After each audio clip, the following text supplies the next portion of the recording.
ɛno nti ne yɛsu frɛ Israel Nyankopɔn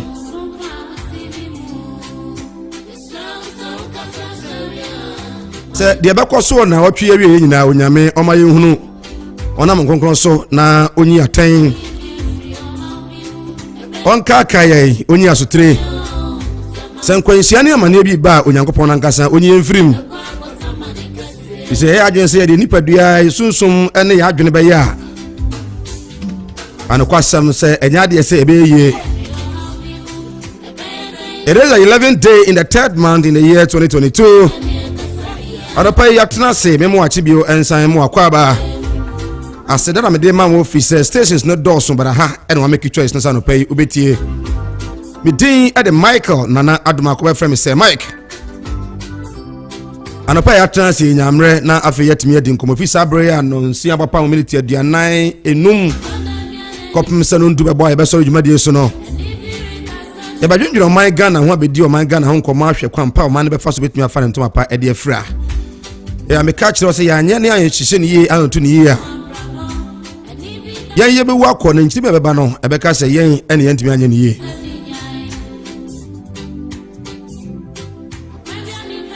yen fa seda Emma the entire production crew Augustina ena edi animu na afi DJ Mandela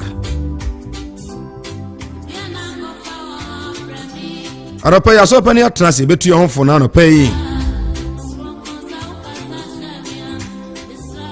issues happening in the country no so binyam ready ho enkomo oman no wo mu ana bia bebo mpan na oman ba ko a asemba achekura na otwemienu eno ano sabi si esu ade pa afiri mu na etimi aye bibi e de atoso aka say in fact we ne siye ene ka ho asem nti ya solve the problem no there be na ya kan try ya kan wa twom 2 weeks na koda na ya trase ya be for 1 year 2 years na ade kro no bi asense bio na ya sanya mpanimfo no na oman no asem si ya kan ho asem na no omudi oman no so no na omo sasa be kan the same thing.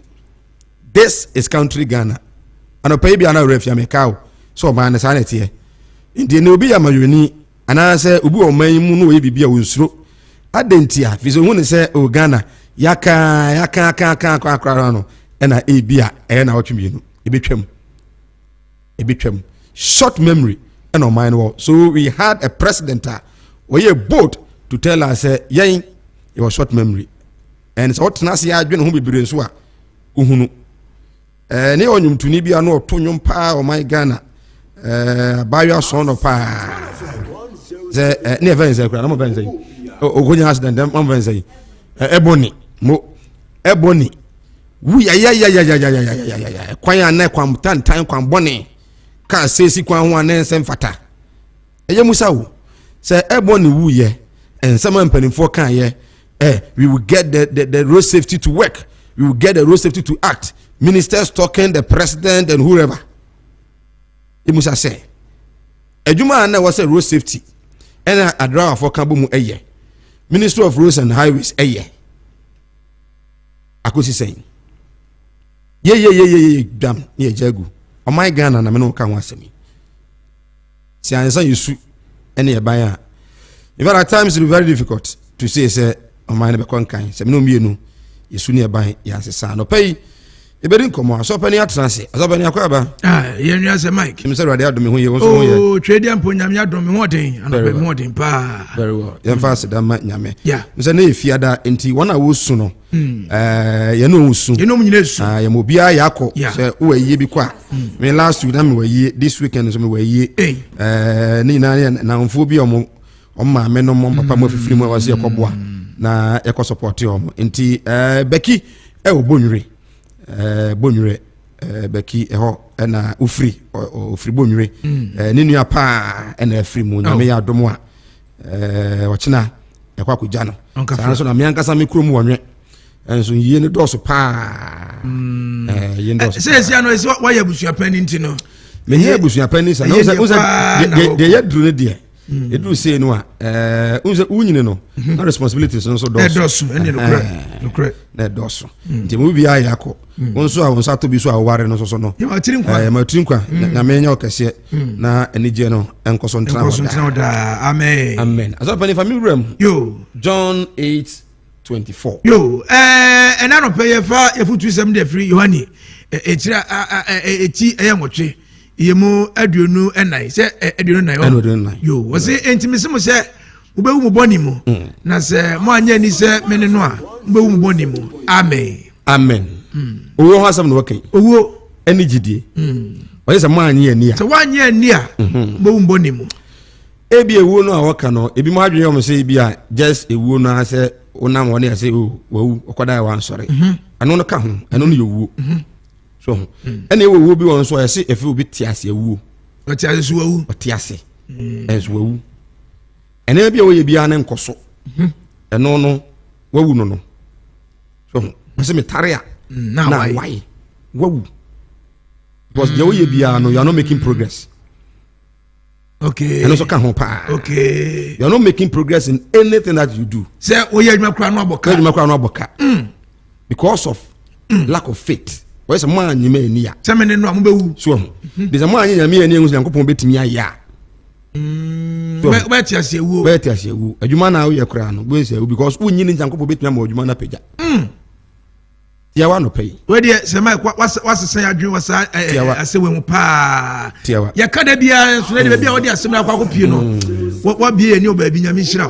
Wonim say obi wa no mo wotiase. Wadi dwa nyina ebu diga na oboka. Ana na no ye na bi so kwa koton koku. Na koko se to koko boka. Koko a wo bomadi asesa na 50 pesos din so awon wo say ese nyana wo din so won no. Obi atuma tena se to koko aboka. Tiase woni bia. That means wa nyankopon nyame ni se nyame betimi ama koko na na pagya. Enso bia sa aye yusu robe setime si abronsa Asanteman temase. Minuma bia oton meko. Not center market hey. Hey. We sit down okoti. Ahwe man bi no university. Meko yey 11 cd 22 cd be sit down okoti. Na enso obi won mo watimi akira de osuapon mu. Won nyemra fie magina ho me no. No me bite. Minimum lecture bi so okay university. Okọ retirement.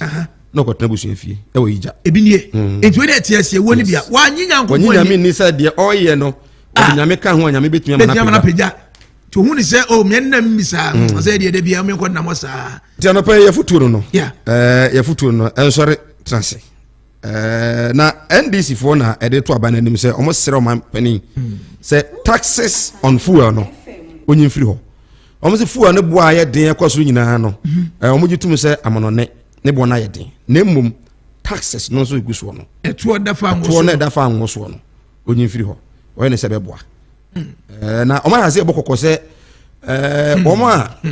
omo eboa ye unse oko hospital health insurance providers no service providers no omo say aban no and to niam yi a likely say from next week service providers are omo ewo the health insurance no no oko hospital here omo hwe. That is signal the NDC minority in parliament bringing now. Na Samai maybe so your friends say health insurance ya adwuma de. Oh ya adwuma. Health insurance. Ya adwuma. Me ade nyame adumti. Me di bi ko ya che. Nyame adumti me di bi ko ya che. Onyare. Nyame adumti. Me ko ya che. Nemu omo se ya adwuma nti wo de na nya adwuma akọ hospital na nya adwuma my asonte. Na no da me de friends say me ye ko na okwako. Samai wo be di se eye aduro ya ye wo afra wi adi guna ni so yi enu bi me ye muso mu ni bi ono omo ni bi hospital bi no na za asa enti no me modi anfa nko draft na be no na me nko to bi ono just 5 cedis so health insurance went me cover 5 cedis am I common 5 cedis so enti me cover draw da bi nya za nko muso mu ni bi oh say Mike 5 na kam ko ba yan kam da mo nyi me receipt be kire mo na kam nyi 5 6 mame se ya makoti fra ba ho nesa adent mo afa mame me dey to me ni pa de every bra me health insurance we me renew bi me pa de se Mike me bo modin akwa akotua car hospital me akodi my health sa adwuma se Mike enye Supreme Court ruling about on first and second deputy speakers that they can vote dem mo kwa mo to abani bi omo betimi ato aba Omampani is excellence we so Dubai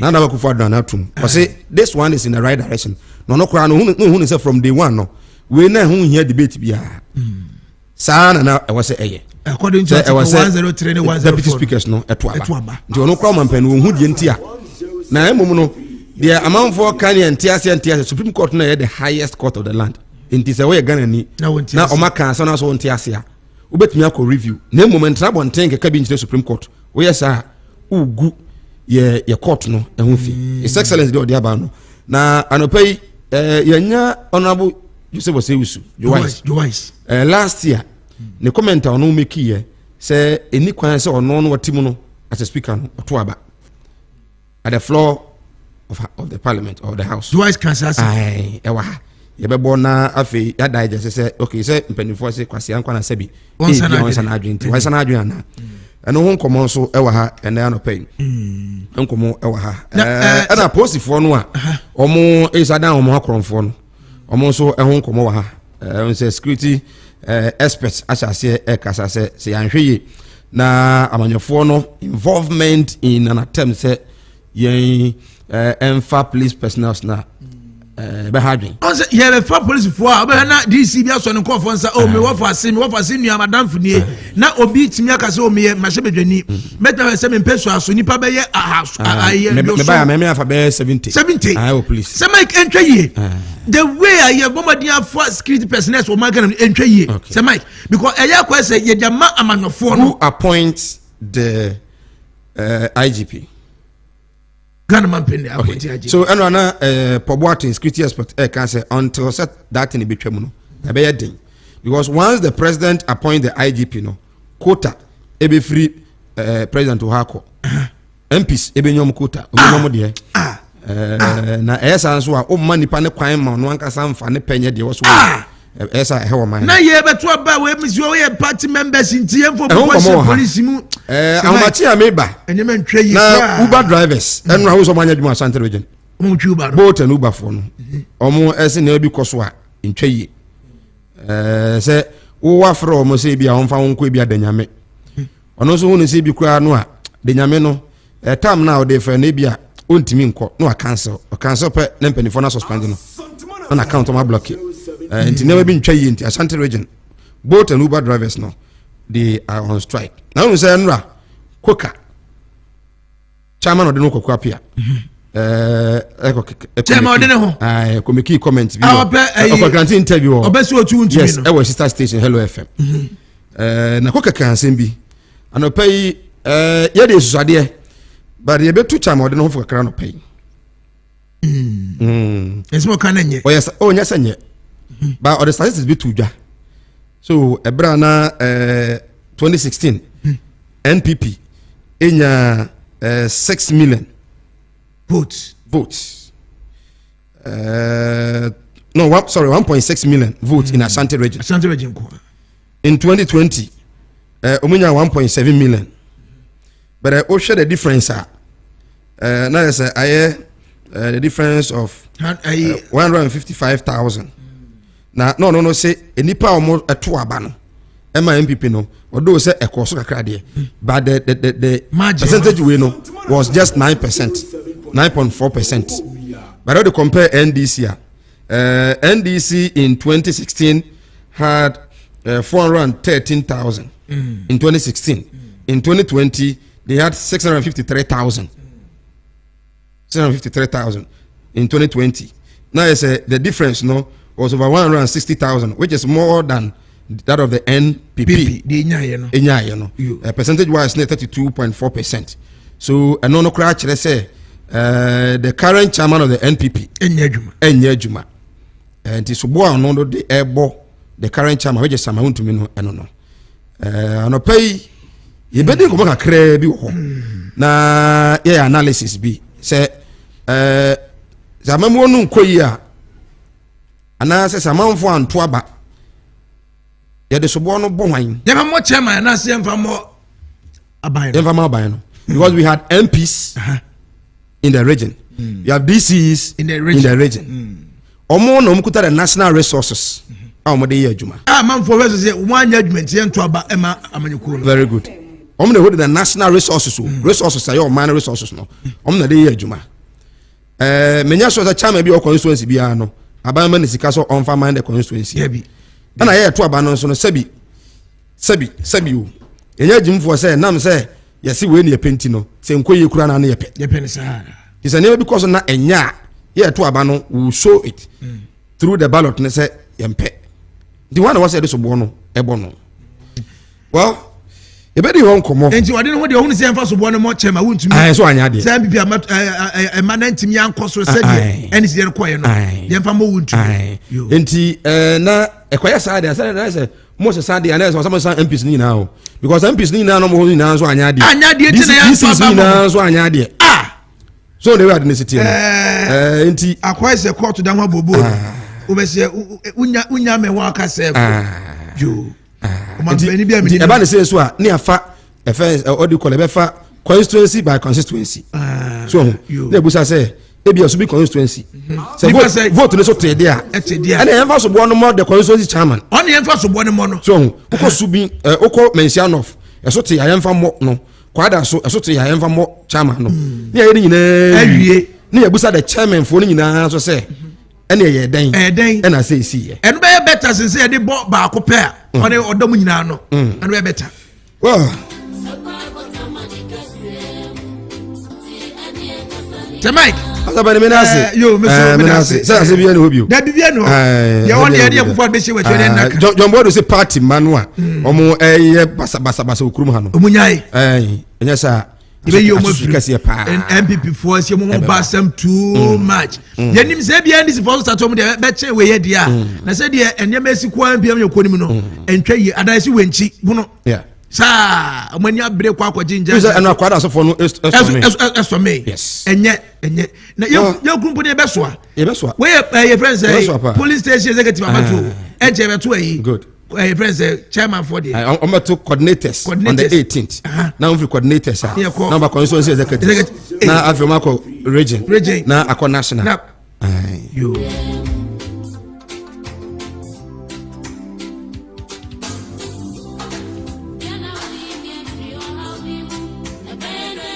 Rado Pebenyamre na fe yetimi edi nkomo owura Prince Jima lecturer ewo Amstead apia minka university and ono Uniba branch I Kumase omato omokora wi na santi yese de omodi omo accounting department na lecturer obeba sanso na first national vice chairman hopeful lecturer Kumase Technical University opompe pra ono so beba na afi UPP presidential candidate 2020 founder and leader Kwesi Adewodike ono so betena se na nyamret mi edi nkomo join your Facebook Asanteman FM 107.3 on YouTube Asanteman FM 107.3 na afi entumi enhwe na yeni nkomo ne ye wonsam ka pa ewofia ebenyamre na afi yetimi edi nkomo sports bre aso the finest M Square anopai nyame adom ahoden ho atena se Abenegasi akwaba. Ahwade ho. Alhamdulillah. So ho ye. Yes. Ene efiada. Oh yes. Good. Nti na efie de. Efiada do say. Asedan ka twede ampo. Oh yes, e boja. Asedan ka twede say ya kakra sa ne dey twa weekends no. Good. Yes, and start it. Good. Nti ye dey yami ase. Because the weekends dey e do Friday say na obi ani age. Good. Sanity. Na so minya ma na afu wi ana ye dey kuma. Minya ma wi because Adebia cause of Cape Coast Sports Stadium na Tao. Bra minya ma na afi ye be ba na afi ye sit. So much na da be. Year 25th. Okay. Nigeria Forces Stadium bo no. After 6 months so was say. Nigeria for ma ba Ghana. Omunya so mo hu. Say akututu amana na yedi ndade ahyehyɛ for mo se David. Omombo professional football. And I'm Kumasi. Nti no na reporter bento ma jokoma FIFA ne CAF. Say game no mombo no because stadium no tutu.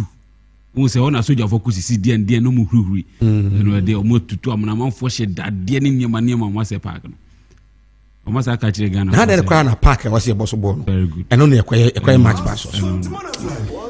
Enkomra. Yamase. Enkomra.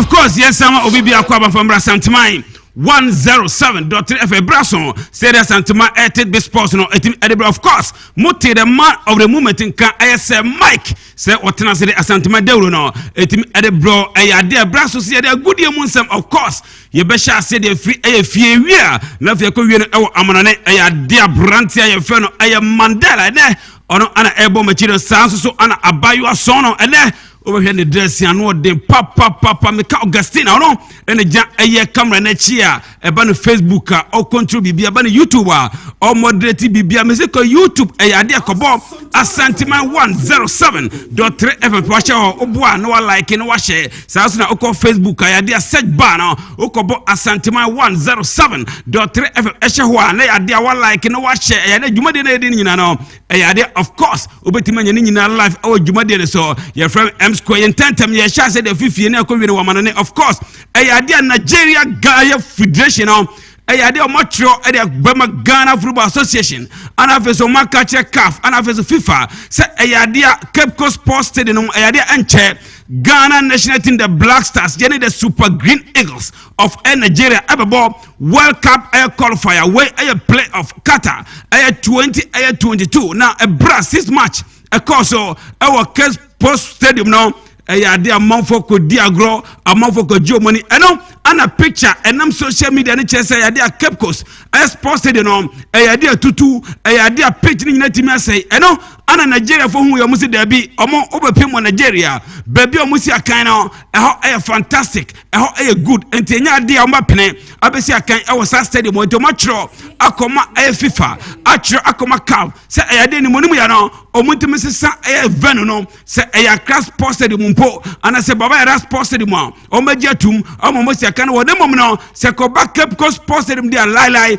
enya ade omo Nigeria the Super Green Eagles for no omagiatum any reporter eba yadema awa jumade so migusu awa national issue dia eya dia Ghana Football Association nano eya bukuara ana me beka kire say eya dia list no up to now eya dia dino amaye na no na manfo bisa say eya dia Nigeria for ye no mabebo no omuni Ghana ha omudi omo list no omo squad no etim dia ba 2 weeks any Ghana yet ha we beba edino beba up to now eya dia dino entimi mbae na noa ye duma suko eko bisabisa nsem na reporter eba na no nya papa anu odin ni nyina ne say head coach adema the national team Black Star papa ye fen Otto Addo ana feso na assistant aye George Boatin ana feso Masud Didi Damani yes list amade koma Ghana Football Association in penifonu person mutual list is alleged say ayadea Ghana Football Association management committee no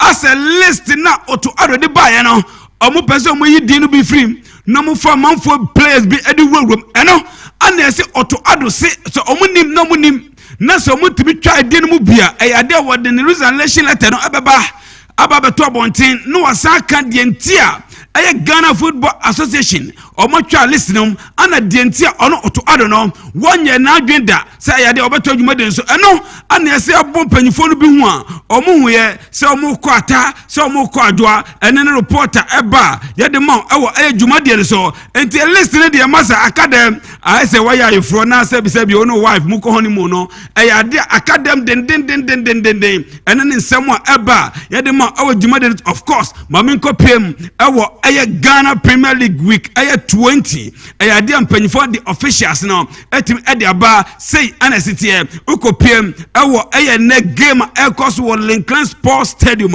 as good ometefie no money kinfesa inshallah etim ede siani referee fan esodo aye Morrison ono ana mpanyifo point no nyame boada china aye dia 2 games ana ebaso ukopiem ewo aye Accra Sports Stadium ayade Accra Lions omuni Dips FC enable referee Eric Owusu Prempe ono na mpanyifo point no echina no ukopiem ewo Golden City Park ayade Brekum Chelsea omuni Carrera United ana ebo center referee Philip Ataforsen ono na mpanyifo point no afa match didi so nyina no nyame bua kwasiara ana games ebaso ayade Akum Park Mediama my brother omuni any bobo kwa from Chima 11 Wonders ana ebo center referee eye Salom eye Komegbe ono ana agent finfin other games no say NCT ewo Indians Park no eye ade Almina Sharks omni Bechem United ana ebo referee fen Julian Nuno ana penny 4 point of course ye kwa man so nyame boa big game ewo eye Babayara Sports Stadium eye ade akro bia Kumasi Asante Metema Kotoko ukuma pembeba omni bebiani Gold Stars ana ebo eyade yanya bebiani Gold Stars omu PRO ewo eye ahomane so eye papa efeno eye Gertrude eye Samuel ona eye kasamafo edema bobo kwa from bebiani Gold Stars. Director, good morning. Good morning, Minia. Majorista Pumbo ko die na me adom ne mo mpaebo ye ho ye pa minim udin manya no right dia Kwetri Samuel. Kwetri Samuel, thank you very much. Pakwesi. Oh, okay. We there, you say quickly. You notify wa also Japanese so never to come over Asanteman. We there quickly ahead of game Ebaso. Nyame bua kwesiada. Ewo Babayara Sports Stadium 6 p.m. and I'm going to Kotoko Ebo. My name first league course so ewo bebiani Gold Stars ewo bebiani no. Motina homa Kotoko ebe share mo.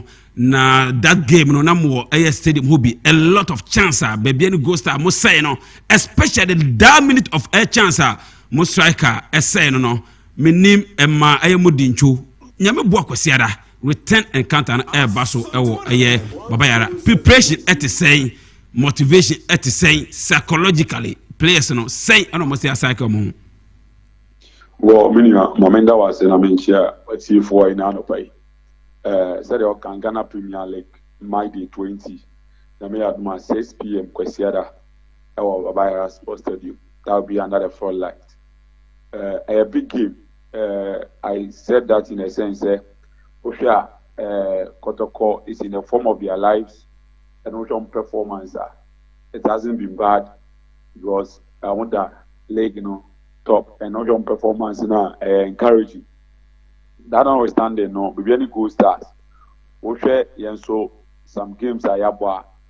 You can't take away their performance from us because we believe that in the last 4 games are yabwa. The results are very good, very embracing. About this game, we be a course. Okay, both teams now. Gold Stars won at home against Mediama last Sunday. Kotoko when the Americans said both teams form into this game. A game to watch, game to beat. A game I believe said many of the spectators about Park about her game Russia the is very closer to Kumasi. For that matter, I know for sure said. Our supporters work in numbers to cheer the team up. When you are back to the game, as a team, you are prepared very well. We got here the first game now. We lost against Kotoko or everybody dance park. What that game now? I would say, not afraid na BBN Gold Stars as a new entrance, Now you're warming up to the Premiership. I'm saying, but obi onya akwanya hwe game ni bibia said na wo ka no your team on that day or create a lot of chances na baby Gold Stars team on that day otimi make possession to the highest level. I don't think so we can say Kotoko no Stars just that we couldn't utilize our chance. Okay, the last chance a striker Prince Kwabena Owusu enya ya ultimate say na in our tasting division 1 he was our key man out Michelle 19 goals at the goal key and we qualified by the Premiership. Now after warming up into the Premiership. Now I've put a lot of matches and with the pedigree and experience I believe they're going forward so on those kind of chances and your best conduct. I like say yani Elmina Sharks in the first league or Elmina on similar ball and ultimately utilize the SSR goal. So we believe that we have learned a lot from what happened at BBN Dance Park. Coming to Babayara Sports Stadium, we have a lot to exhibit. I tell you. Okay. Because transfer we know the Coach Michael Osei, who is the technical team head and in charge of recruitment. I a lot of beefing up. So I follow Team Gold Stars. new signings a year. You are signing 7 new players. 7 new players, and these players, and we are trying and tested. I'm up premiership on the down. I'm very regular on team. It's okay. I offer Prince of Okwachman or no a striker from Mediama. Yeah. And Oba, the modern year flew. Yɛne Asante good ɔno ɛne nya equalizer ɛde ma ɛne nya draw ɛwɔ Boase afei yakɔfa abrante Stephen Owusu from Bechem ɔbaeɛ no yɛ game against Aduana Stars ɔno etimi nya a goal ɛne etimi wini against Mediama the last game ɛbɔ ɔno na saa hyɛ goal mi wini obi in dance park eti wohwɛ attacking front no yɛ beef up yie pa and so yakɔfa abrante Ebenezer Aboakye from Bekum Arsenal. Because why Bekum Arsenal? This is a young child before they started league, Super League a ball a crown or to me a goal key. You can find no Division 1 league no in 10 matches, no as 6 goals, no as 3 assists. Except or a very young and prolific striker or also bit it's yet that attacking front we have a can't be any water than home. It's a kind of competition be at the bar. Even the 1 year old trading grounds are about my day. Minya Osha, ya beef you up with midfield. Ya cover Noah Marty for Diana defensive midfielder. After at the Frank Amankwa, or don't say attacking midfielder from 11 wonders. Ya the number. And after defensively, ya the Farouk Adams, fantastic player. Yes. Ya the also about a centre back. After Yere Evans Owusu, formerly of Kotoko Liberty, also a left back defender. They don't know back. It's been Osha. These are a couple of players. I'm not testing premiership with that. Upper exposure, on pedigree the premiership and I was raw. Indeed, they plenty the new guys are a water than the old guys a water than and the competition Yaba. That is why Osha has to say your performance gradually as I move up.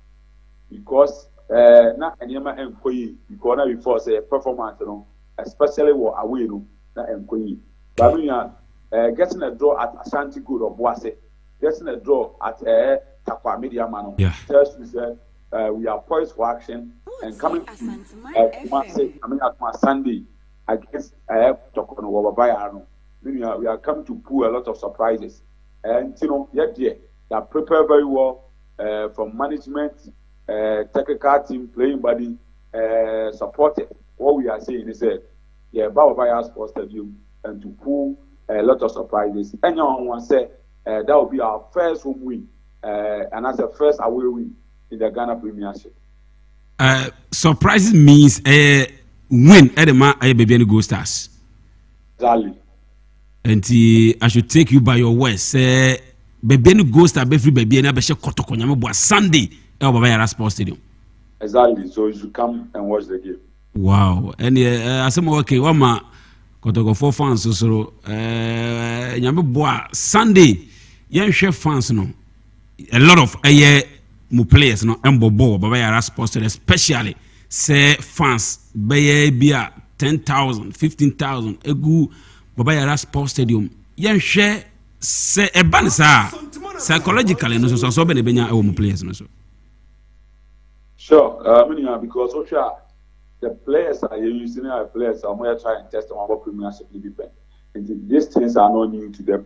We need more pedigree and more exposure. Okay. And yet what we are saying is that we are coming to Abaya for a good result. Indeed, our supporters to come in numbers. We have a lot of the Western of guys among Kumase. We expect them all to come to the stadium to cheer the boys up because Osha. Lake core races, management, engagement, and as a stakeholder engagement. We are launching operation here. A friend said, operation all hands on deck, forward ever, backwards never. Meaning, I didn't say, the argument says second run, you're quite an Indian quality. So you're quite an Indian quality. It means that your performance and you're going to increase the terrain. It means your performance and also name and sanity. C'est pas ça, il y a un team, no. And this is why you say about Ghana Premiership, because Russia at the end of the first round, now falling to the relegation zone. Now you're quite in India, then definitely, season in Maria, now you're in your colleague. That's our main target. and we expect say you bet me a respectable position the supporters and so bet me achieve. All right, where you be jaw now or last weather or catch your fans na fi jaw na to ojumadi so. What I was saying is playing the Premiership differs from the old Division 1 league and having played 23 years in the Division 1 league, now I'm boy and qualify. Now, as I said, you embrace your qualification in a supporting team, nothing, it may do the level, then you never say it's even a pastor of Premiership. Now, I never be any goal stars in the management in Quania. The people within the beginning and the Kwa municipality and after Western operating in our answer. Osha, the Premiership has come to boost the economic activity of the area. In a sense, Osha Yanikoto game for an ice water seller to make a sales of 800 Ghana cedis. There's Osha. Idea some weird papa. We can't even not talk of hospitality industries, hotels, restaurants, and other things, food vendors. Even the transportation industry is booming. When you are playing against Kotoko, our dance park. When you play against Asofoka or dance park, you see some people will travel from far to watch the games. Everybody other things. In Naya Pasua, at the Bra region, and Mark region, so anybody. I would say it's a good call. It's your supporting team, so say season local we are near to me. Once again, I'm calling on all supporters of James Booster to come to the stadium. Number 13. I know for sure, sir, you'll get a good result at Bavarian Sports Stadium come Sunday. All right, get to somewhere. Yeah, that's another place here for OJ Sunday Chukunkomo Asanteman 107.3 FM. Mr. Madam Asipini, my farmer, I mean, sure, Yabeshia, our stadium. Of course, Echina, Saturday games, baby, Sunday. Na fi bibia hye so kama ewo Baba Yara Sports Stadium a big game eba so Kotoko any bobu from Babian Go Start omo PRO ana motene kase na twetwunkom was surprise NBC no wan hwe na omo first away win no ebeba so ewo Baba Yara Sports Stadium enti ene nsem eba of course na manugu Ghana Premier League officials impanyfo edeba betu dwa of course na okopiem ewo Indian Stadium de Elmina Sharks omuni Brekum United ana ebo ana se Bechem United referee Julian Nunu ana impanyfo appointing okopiem ewo Wafa Park de West Africa Football Academy omuni Real Tamale United ana ebo referee Maswell Hansen ana impanyfo appointing ewo Accra Sports Stadium de Great Olympics omuni Legon Cities referee Daniel Lai ana impanyfo se onjire mfimfi na bibia nkoyie Kotoko, any baby, any Go Stars referee, Jacob, Adantari, 6 p.m. and a game no ebaso big game. Doma, and Adriana Stars, Etna, Nana Ajman Bedu Park, many glorious Accra has a folk and a ebo referee. I am Freno, Selom, Yao bless, and I'm paying for appointing. And in somewhere eba, Yadam Reno call, Yad if you want somebody besi, Yadan about quick. Near Kwakofa, Amanani 7 Edia, but Chelsea, and somewhere to Chelsea, no matter, I know them papa Yadan Wabesi. For the thousands in attendance and the millions watching around the world on HBO pay-per-view. Ladies and gentlemen, from Mandalay Bay, Las Vegas, let's get ready to rumble!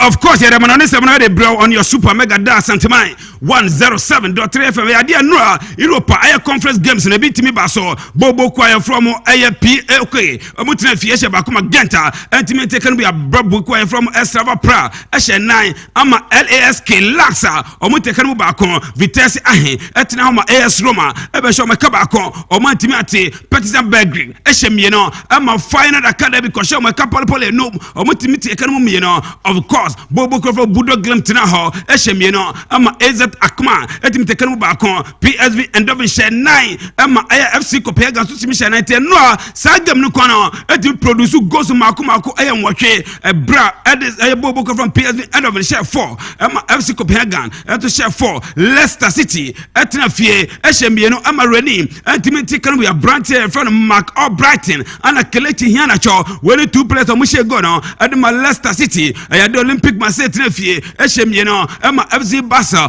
etimi tekanu ba ko eno Europa games na say NCT Sevilla etna Remo Sancho Pijuan ehye ba kon ema West Ham United timiante abrante aye friend aye Moni El Haddadi ene she go no edma Sevilla ukopiem ewo Givers Air Stadium Atlanta Shemiensa ama Bayer Leverkusen amu etimi tekanu ba kon Rangers Shemiensa ama Resta Belgrade etimi tekanu bi of course me betu dwa se bobo ko from RB Leipzig game now omni Sparta Moscow unim se Sparta Moscow if Russia and to quality now I dem penfo team is Sparta Moscow free game now at RB Leipzig atime call for automatically e kopim run of 8 now Sporting Ayabra ehemie now ema AS Monaco o mantimenti can be of course enra Barcelona timi made ya manfo papa o mamu ko fi kesem no be dem se Kabasa anya hwe kra now one go betimi aba Barcelona tank Camp Nou and Shebi ema Galatasaray from Turkey almost timi Shebi enra EPL games etimi ba so ewo eye bobo kwa from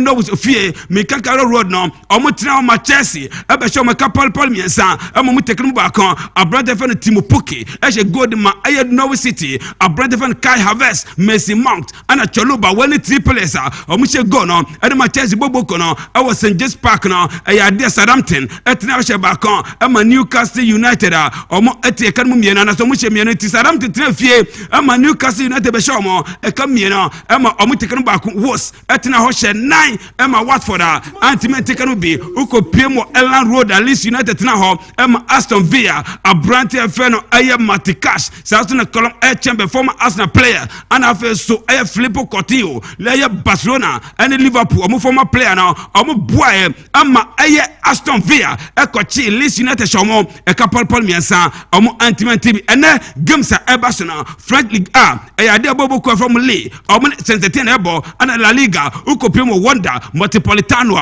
and Atletico Madrid etefie nominal cards e dey abo and the games eba so nra results and ne ayade mo dubode ni of course mami fa stories now etimi from nra and UK government dey betu dwa say bobo ko from Chelsea now o matima Sancho mo ayade o matima je aye bobo ko no e dey fi Roman Abramovich say amene kasa no e dey Chelsea bobo ko no eni Roman Abramovich say biom akwako the UK government ni sem na say ana measures etie no mini tudwa on Asanteman 107.3 FM e dey UK government no what is the say no dia lances and all the matches bobo kono amna chase operate Chelsea bobo kono lances amode amamo no ombo operate sa kopim 31st of May no na lances na timi eden ewu a UK government no ebe decide say Chelsea bobo kono obeton anaso wonton ne etoso mie no dia anya dia Chelsea ebo ball ombeton take it ewo stadium hall Stamford Bridge no anya do beton take it ewo Stamford Bridge no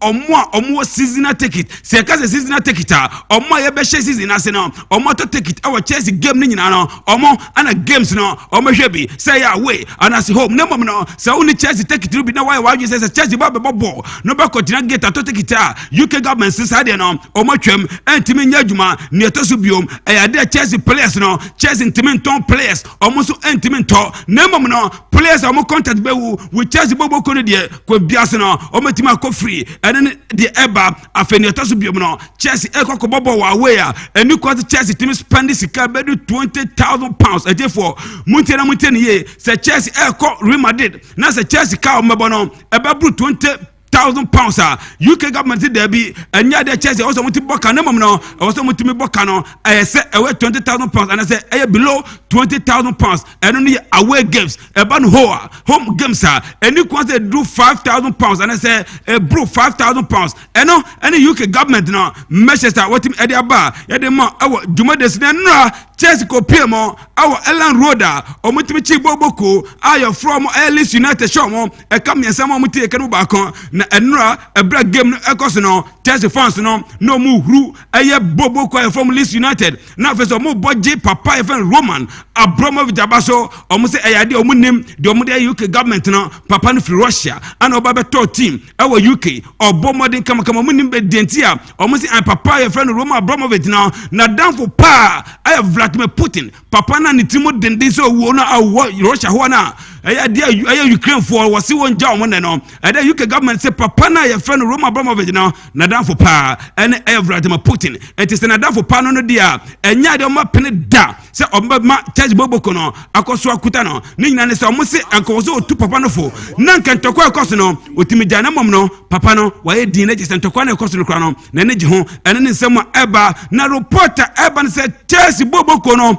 ayade sponsorship makum nyansa omo nyina se omo sponsor Chelsea biom ni nyina se so ma chance Chelsea boboko no dia enya de mo metima sponsor Chelsea boboko no biom na reporter eba ne siska 120 million pounds ana Chelsea behre ene ne nsem eba na ne ya Nike enso de ba betudwa se omo ntimi sponsor Chelsea boboko no biom na 2016 ana Nike and Chelsea etim ko agreement said 900 million pounds for 15 good years omo sponsor Chelsea se anom you 2022 mo aka 6 years ansana contract na wu ne mom no next say anya nto anya ntua omo ntimi sponsor Chelsea boboko no biom na nra abrante fan Messi Mount wo she go no yi Chelsea Chris no kisi ye okisi ye no musi abrante akobo musio ni nyina se ukisi Chelsea Chris na je Chelsea no wo support omo na no ko pemo Chelsea fans na omo ni aye boboko ayo from aye Norwich City fans no na no de pa ayade Chelsea fans no pejanyom bebia yebeko bia no sanctions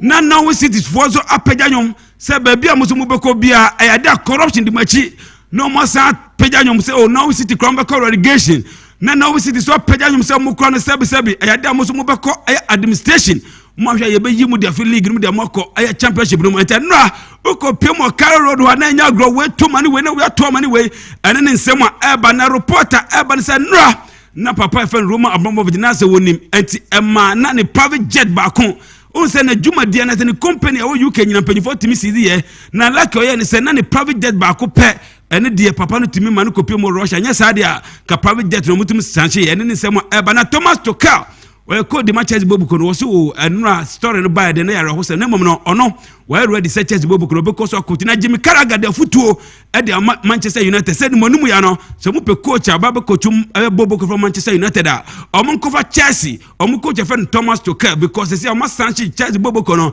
and Thomas Tuchel no na you know be ntanta aso ko hare se ko antomo kofa no be coach boboko from Manchester United ne nsem eba mame kopi mo PSG boboko reporter eba say PSG say brand fan name no wasan brutal like the season be we amaja brand na amna kopi team opening na say boboko ya from PSG amna Real Madrid boy Real Madrid be show me come san ema mo free mo Champions League no run of 16 no brand fan name no masa no mbo hui ade no ne namusa anti ade reporter eba say PSG for say brand ne be ma be ya no aba be no ade season be we ya amaja brand na amna ko ene nsem eba after last story our Chelsea boboko no mo say reporter eba ne say UK government now oni papa fan Roma Abramovich be shia na omuti wo shia o the measures ebe ma no se papa no be je tumu dia ayade aboboko no ombeton na se measures ade be ma papa no atefo ntie no muti ne ye omuti ne edikan ayade UK government no ana be che price a omo be to Chelsea boboko no so na to so mienu omo ton boboko na UK government no na be che be bia sika no ye fanko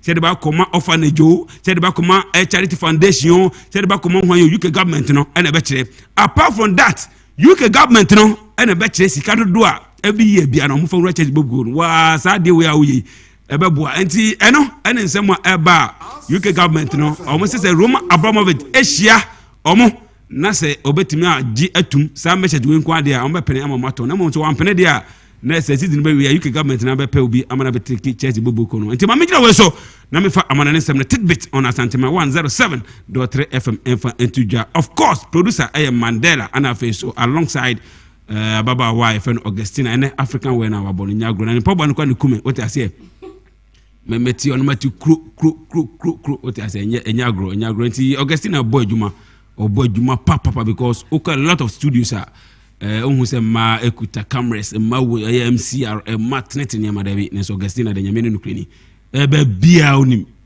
ye bibia onim ye bibia owiase bia Augustina nim ye what I say ono onim dem pa kire bibia onim ye anti no anti di eye agudem no say of course the man of the moment yes Mike Betnasi and Friday na ade bojaye na ode jaman fo boko ne akodi weekends no na Monday yasan yeden aba anti of course yedebesi good say bibia e koso dia adom anti stadium no Oh yes. Almost more match no. Almost in Yamian stadium no nye. Yes somehow. Enye. Nti almost ada se be Kumasi.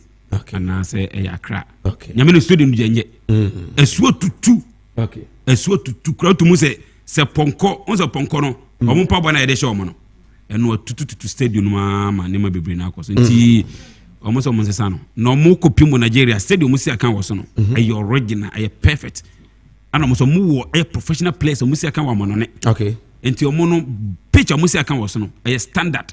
Na nye the same players na no mo so Ghanaians. There be yeah players no. Maku bi na ball. Ai maku. E ba na ye Daniel Martin ay party mo. Good. No mama kan dey kwanchin na omo si aka. Enti Anapa yana say news a free quote eba enye good news. It's not a good news. Quote yes. It's not a good news. Say ejato ifibi mama obanu ukunu omowu mashi. Mama dey say ebeko ha no pay. Na yakodi eho enko. Me wani James ade we ba na ze wasan aboto. But if the Castro can send me. I began revelation with 82 men. If I had to do it again, I would do it with 10 or 15 men. An absolute faith. It does not matter how small you are. If you have faith and plan of action, you can make it. Fidel Castro. Sama wakana no. Asa me yate na sekakra. Say who's a revolution ebi adwon bibi koso na cement ase o so organizing crowd na ja chobo yenye nsesa aban mu bibi koso chobo yensa o sha ase no o the 82 men ase na enei ana time ana o make this quote no na ohunu say sabre no was saying aye revelation ni bi wa an opportunity bi mu a that revelation no enka or the either 15 or 10 men ene be ye bize ohunu se enye ni padodo no ene be boa na mmom se ye ketwa bi na mu wogidie ohun na mo san ewo plan of action very good mon totoye papa wo ho a exactly you can execute the project betimi akoso o say yes kete wose e che dudu very well sana me you don't need 5 producers before you can make a good show. Yeah, sure. And then in the same way you don't need 100 and over ministers before you can make this country work. I'm making a point. You don't need more than 100 ministers before you can make this country work. We have 275 members of parliament, over 243 MDCs. The CEOs are uncountable. Still, the economy is in crisis. But I say, enti sajuma na wa unye ne pa bebre ansa adwuma na tumi atum enokre pass that in the hunya they pay the court of the day no ya de betu ekoto dwuma be enm bia ya the minister to mo so hold it does not matter how small you are if you have faith and plan of action you can do it. It's true. They are there. Omo so dodo nso hu de omo ye bosom no makoje omo ye big sane that's omo nye hwe but the point is that African ko na dwuma nipa ba ko betumi aye no etimi chema nipa be miensa. Oh yes why? Because yenye ni say ebe so obia so obia be because me ba no me promise say me be do a me de me boa enti say dwuma nipa ba ko betumi aye kura wo say chem na nipa 5 obi anya so because sanya sa ne te dia o ma be ni dwuma bi wo ha otumi say na say Minister for Gender and Children Protection, Honorable Sarah Joasafo. Anyway, you can say close to be 8 months in. Yenya Cecilia Abnadapa, who is also a minister for sanitation. Very good. Okay. Ono ena ehwe that sector no. And I don't think the government can tell us sector negu. Engui. Say yejuma. Into 2 in 1 or yejuma. Minister mo de ba mani anje ho dai zongo minister. Be pom ne. Ma jo me ntia se this zongo minister no ba. for so be panel me why zongo na ye kan wasem our region be mu region so minister ho and apart from say regional minister no zongo bia so municipality so why zongo minister me tiase okay mpanyifo e de enti enye dodo no so thank you by production crew no ana team no na we gina ha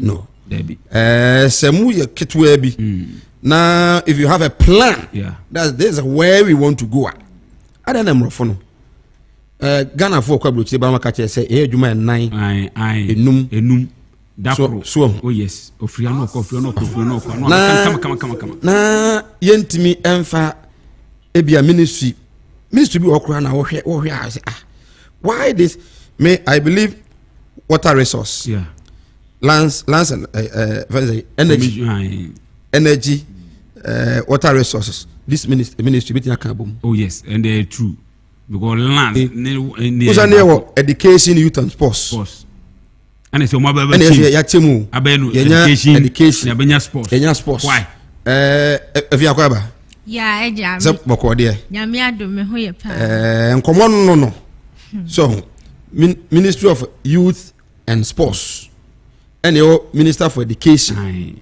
so and I was in so position what are resources lands yes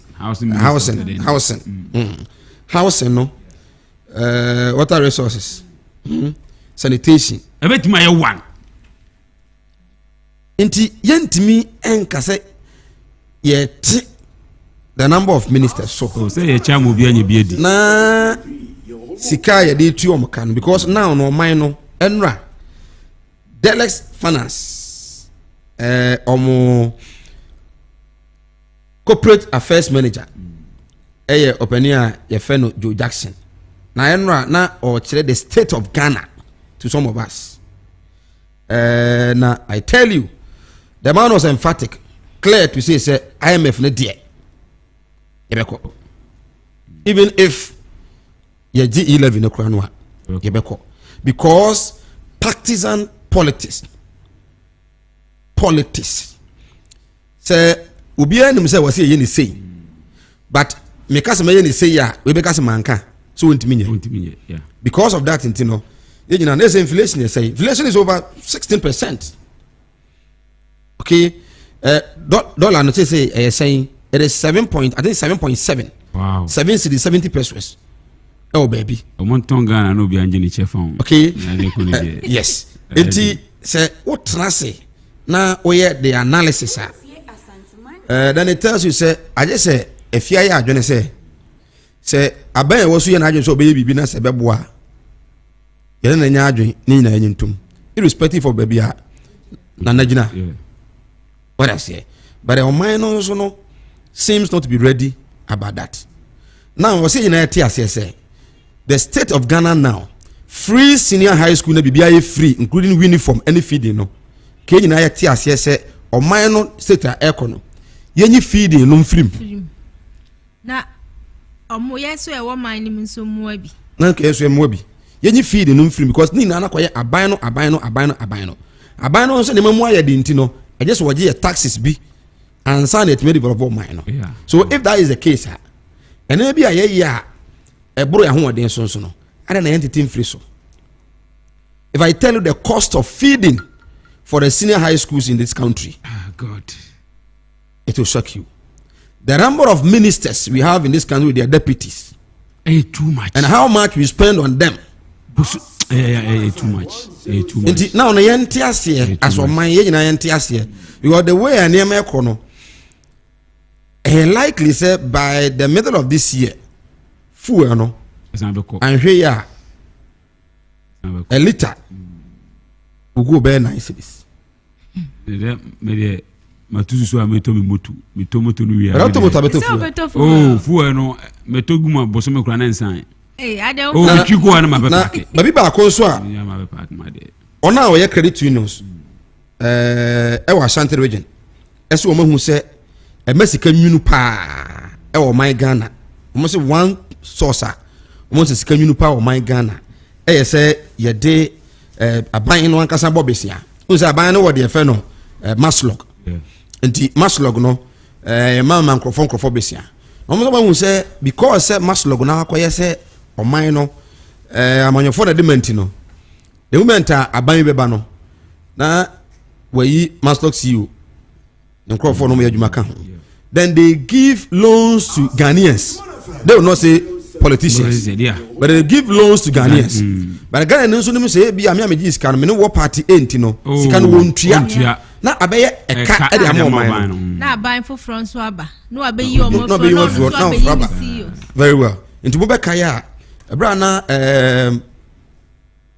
Professor JMS Eba no and I say Kufo time Benada Kufo time okono na yesi amanfo bia mom maslo cars maslo ya mom cars na yesi oso mutuye ni ko so mutuye afia ban sesan ne ba no na yesi mebre nti obi bia na obenya a benefit from that area no when na o precurase bia nka ban no kura no man mabio se de be yesi no ntua yes unu say ye beto aban COVID-19 poverty or COVID-19 fund bi ba ya na ye de ebo adwumafo akrakra ibinya 2000 binya 5000 dependent on the nature of your work sesika no ebra so sankrofo kutua omuntua bara omuntua nti credit union for ne se ebeya aban no first kan mo credit unions no so mo de they are established association very good said ebeya omumu no for besia no ene de so ba no ba bagia very well kon bia so metima abagia good news yentie Josafo credit union regional president no de tuja yentie no bra credit union Kakum regional and national organizer. So then me delivery no. We are pretty much abandon say. You say abandon Ghana for ayede da abandon come so. Abandon malons bobo anya for na 24. Some of abandon mo ana ni tuam no to be an agent kakra. Tina can say and that's say abandon first can be ye credit union for no. They already know your the offices, your the staffs. They are everything to manage this government must loan on my buying. Because they say minimum tax. They are more busy on finding that team or their back. I feel you need proper data, you know. It means quality this money. It is a high timer. Or say abandoned channel check credit unions.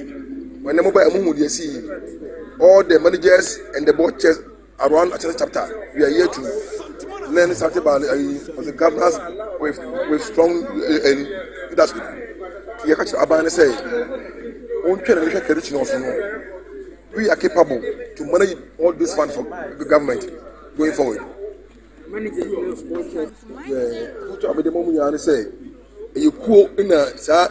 Okay, nti we de Urajim Safo edit tuja na waba homa na so nti yenko na yene nkodi nkomo. I think the credit unions are making a very good point here.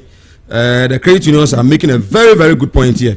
Yankwa Humanaso na mene James Safo is the manager of Sumbre Credit Union and the Asante Regional President Credit Unions, national organizer for credit unions. Yanko din komo on the issue of loans omo eka se abayano the odemano profontua ti informal credit unions. Obane wote yanka aya Asanteman 107.3 yamo ache.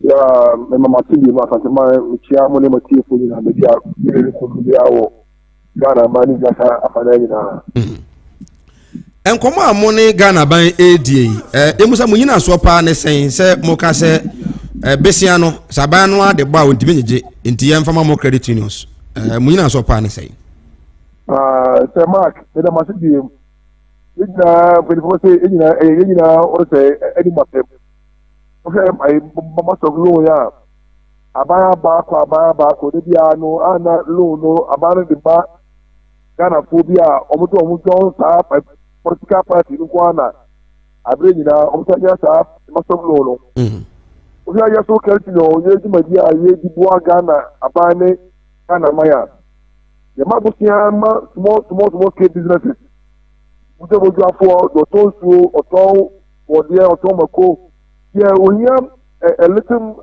amount of money there or be my street to be 2000 yamuna ya tare magana for the AE was here any quarter see abusafo be so it's emre through yes about say and there is a mass of loan so what tell you ya wa some say you know what you did more than now. You party A, party B, you know. About the prayer, I bring you there, you might come out of Ghana, but I but I about it, I might match you. You go to extra by say, and not so for those children, don't look at the point. Then you should go Ghana for. Okay. In your assessment, no, since when? And I'm going to say, be a head, my buying says, Sika or the microphone, maybe a true mass long night, no bit me. Sika bear saying, you can't watch me, say, be a more that's as now. Oh, sir, about it. I think you are about a papa, it will say, check us out. Now, you're saying you about a carriage Jima. About us, about a hobby, I did, must grow, Omukia. I'm saying, I might mean among a proper data. A young church was there, a low in my young we are party A, party B. Okay. Let me say, I got a for we have the offices, your staff, you Emre. Because that's why you don't know we will be a data. I'll be out a room more. The Emre, I put no yellow. We are on no party, but where campaign, it is about the and that or nothing. About the prayer, yes, I didn't know. Okay. I am maybe no tap, and I might tell him it's a mama from low. And it's a brother who said, about the Maya. Yeah, credible and capable to manage it for the government. Emma, I believe you have Amazon Africana, the Mamano, Abra, about okay. Okay. All right. But yana say no pay yada ase ne wonchire mu pa nya minister no pay yo meso de matpa no tia atama ko nyina. Okay, right.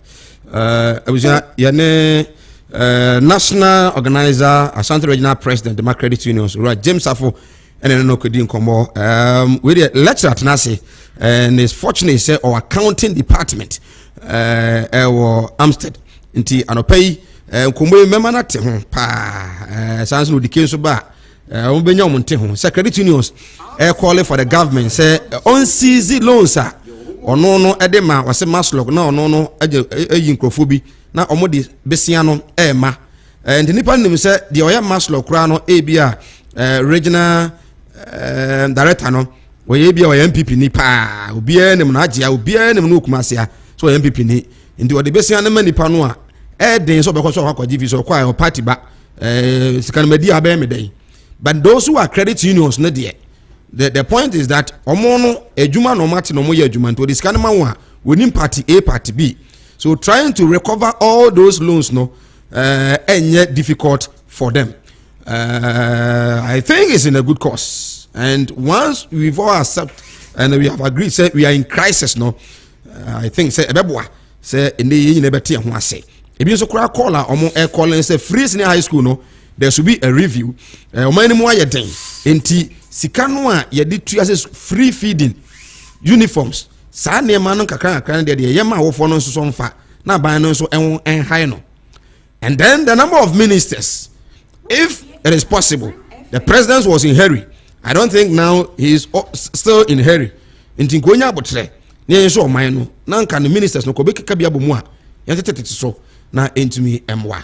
Nana family correct term tiawa na fi lecturer trans in 24 trans you know yenyam rene ne nkomo yi yeni wo wadwe ntia no de beba on 0551 384 493 0551 384 493 0244 10 8197 0244 10 8197.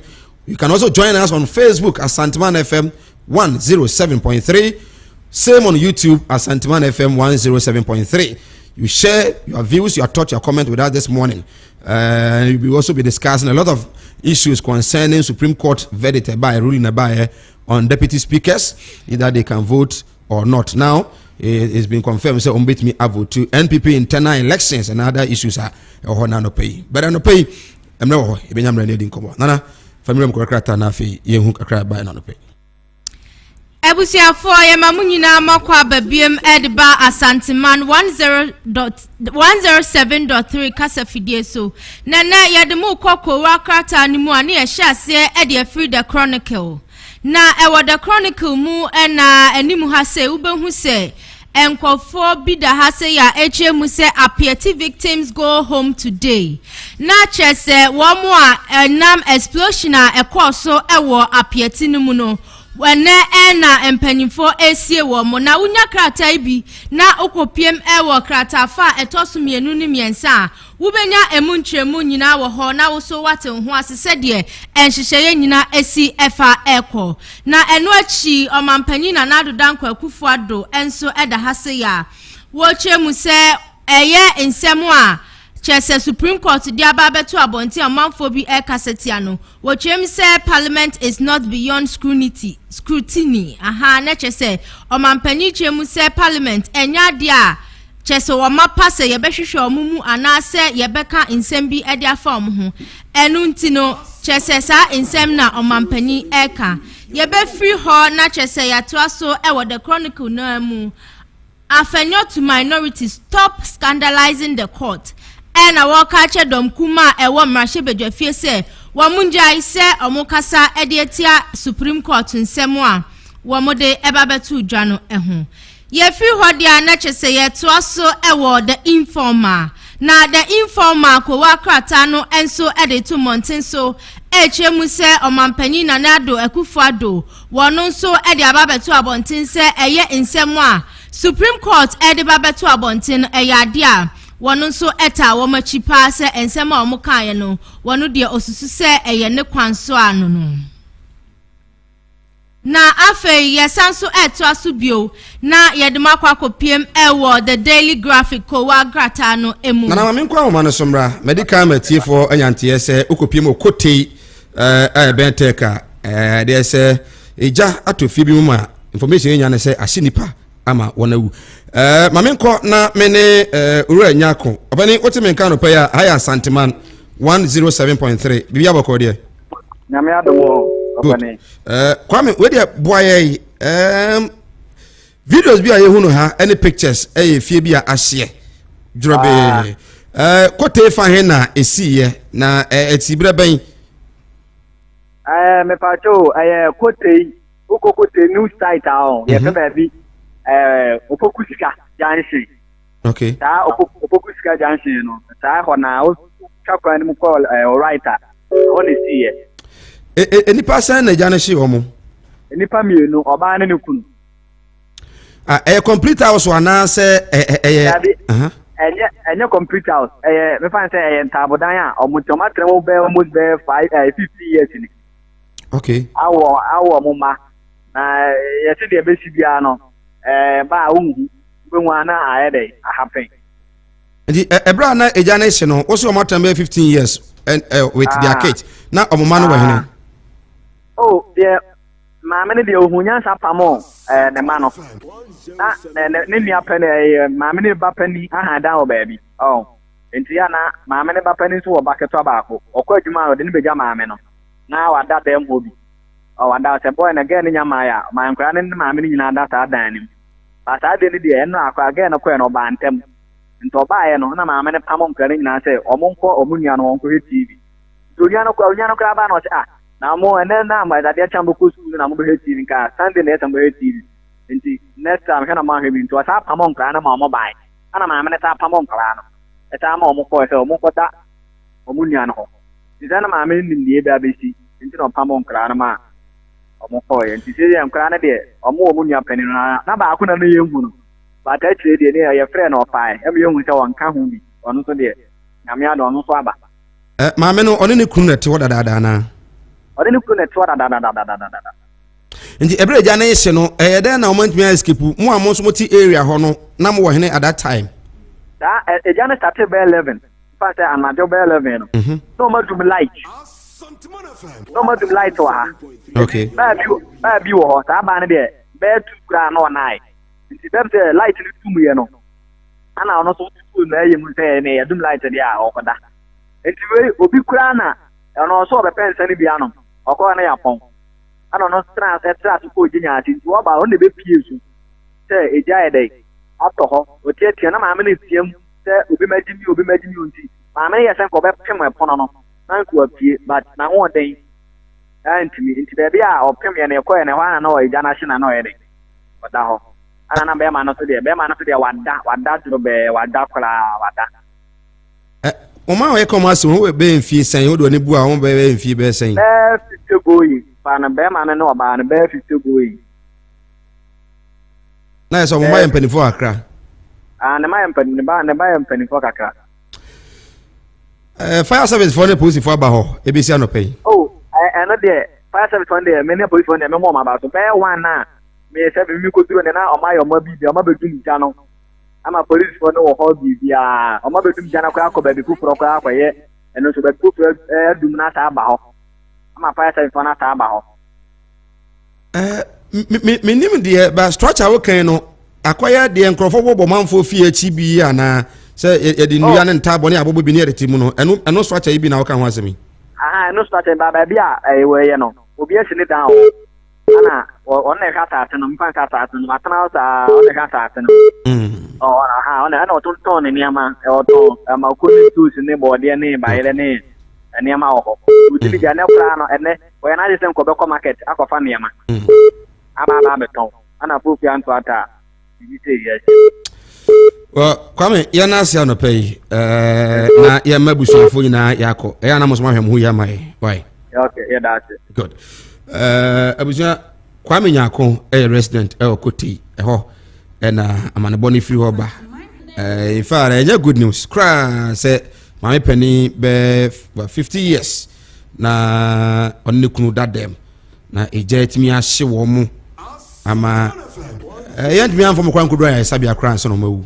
In fact, oto na de eche wo ho na ukobasa da sore na wo se oda nyame ase pa ya mabusuafo yakọ na yen stress measures bia won so was put in place na said be ya yekoda the be say intimation so a emomodin say e bit me put in place, especially these days adum so no areas be eba tonsu there for the past 3 days a lot of places and other people living in Atonsu enya light half onya that is how it is half enya enti yensre pa say yentoto yenema yi na afi ECG phones bi na ekọ so I've been saying say life ubenya a perfect way pa na the friend no communication so communication ankoso a da bia no emawunya problem in a relationship, in governance, in religious aspect, but if there is lack of communication, so the point is that bomodin na bibi course why ECG for krumha intie bia 1-2 times na light neko offer we have availed ourselves for over the years money and communicate have for any light for 2 days at the end intie have any light, then we tell the people say bia ECG for say ni nti so bobu ho a omo mfa ngongo ba ban anaso mfa mo ECG for no, but if no one is speaking meanwhile no mo jitum pa say mo ECG for no yenti na mo ho so ye yenti na mo ho se power na ya nto a modwuma no enkoso nti ya na be 3-4 days na kanea enya adwuma ba bia yentimi en communicate many people say ni nti na for munya light. You take Ghanaians for granted, and I think it is high time you have to speak against this thing. What about to us, mommy? Ebusiafo yebesan so atwa so ewo the Ghanaian Times ko wakrata numu na obepiem ewo the Ghanaian Times ko wakrata numu a ensema eba monten so echemu a aban no etwasika esombo oha ene num million oha ene num na sesei no wode eba besiesie dams miensa se de beya ebetimi aboa omai Ghana pa. Ewa the Ghanaian Times nimu anso Deputy Land Minister declares war on encroached quarry site. Neche se openino echemu a womu pai aboa ewo omai Ghana mu wona chese wafa insase ni bi ade aka ho watetiem ade akọ baabi anka eni kwan se wode kọ no openino se eyade a wobetimi ene wo madipa. Ye to aso ewo ko wankrata ni mu a ye bekọ eye the Ghanaian Observer NHS wono so ebo hu Dawuro sa said de eye Supreme Court kan ye no wo mampani agiatum na eno so echi na the Ghanaian Observer ni mu a MPP youth wing set record straight over ejusu tensions na say eno so ede no Yebeto aso na yakọ the new crusading guide. The new crusading guide HMU am eno so ebo ho Dawuro sa said the deputy land minister kan ye no wo mo pa yabo a wo mafa insase ni bi e de aka won de ho no e ya de a wo betumi ene wo madipa na yebepiem enso e wo the finder the obokrata ni mu eno so na chọchọfọ panyi edema MPP amanyokuo no owura Jomboadu won so edi tudwa se eye elections a ekoso ewo abato mpesu aso ahodo wo mo a wo mood ha dwene anase wo mudi nsemone wo ho no wo betumi atwe wo maso pa me pa chew aha ena de kowa nkrata no mu nchiemu ni nyina ebesi right menase na otopo no so yakama kama odi opa bisa doctor Samboa kama kama pa top ni kama pa so obi anka ya me de maka kama pa right right yeah okay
Right, yansa mu akwaba o my Ghana zebe ye o manu enye yi a me no mienu yesu ene ye ban na e kire as I always say ya ndoto ye niam ye na ya anya ntum se o man no ejira me no mienu eso a o man no enema entimi enkoyi. It is high time you all put aside our interest na yema o man no mumu interest no enye the focus ye nyina so emfa empejo o man no ye ya.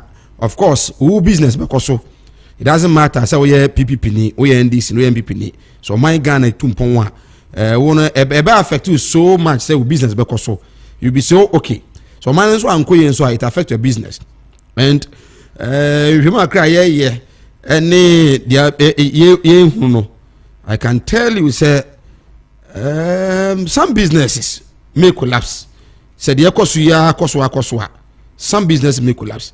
And maybe from next week we will give you the statistics of information and the reality I was saying it me face. Ebenyamre na yedin komo Mr. Prince Jima lecturer kese pa ewo Kumasi first na de nanka ye kan kra ye de keka se no kwa first nanka ye kan nanka no ye wo mu de nanka ye ka say Uniba Kumasi campus tamane wo hode na sa ne ka no Kumasi campus uniba but ne asesa Amstead na yɛ sɛ apia minka sajima kwaba Josunya boko de boko na am say nyame adom nso ho yɛ pa apenten apia minka akenten kra oh okay akenten apia minka yes University of Entrepreneur Skills Training Entrepreneur Development oh okay edoso so school na kasa no on say University of Skills Training and Entrepreneur Development. Okay. That is our school name. Okay. And you see that aban a share say on say TVET in Sanojuma. Yeah. Then aban ja share say. But on say we Ghana ha some of the universities they took obi we science and technology. So Kwame Nkrumah University of Science and Technology. We other countries are who say they will be dinya to university so enti omodwendwen ho na omo say I mean skills training there oba Asante region say apino soap ne then time no e ba apia minka mo di omo ya enti no omo trans no omo say okay ene ya fa nto akentina apia minka okay anti de be akentina apia minka University of Skills Training enti akentina apia minka na da the University of Skills Training and Entrepreneur Development so. Oh, okay. I see. That is until I'm making na but Amstead na you could Amstead. And yeah, Amstead. Obi acknowledge me happy. See you look gentle this morning. Oh, sir. My first time so cry me say me say to be say no. Oh, okay. Inti so far is there mo amode mo ho. Yes. The money mampon. Anasa mampon so e da so uniba. No. Okay. Me menka say mampon sha yase. Menka sa ye de one. Okay. Nti ye ne mampon. Kumase na mampon. We are just the Amstead. Okay. Yeah. Nti menka say mampon. So mampon so yeah science and agric. Yes, science and agric. Okay. Nti now we have a lot of faculties. Yeah. Nti omo faculties are omo wo any faculties are your department e wo no. Ye na ye kabuma ye that Amstead no. That university. Okay.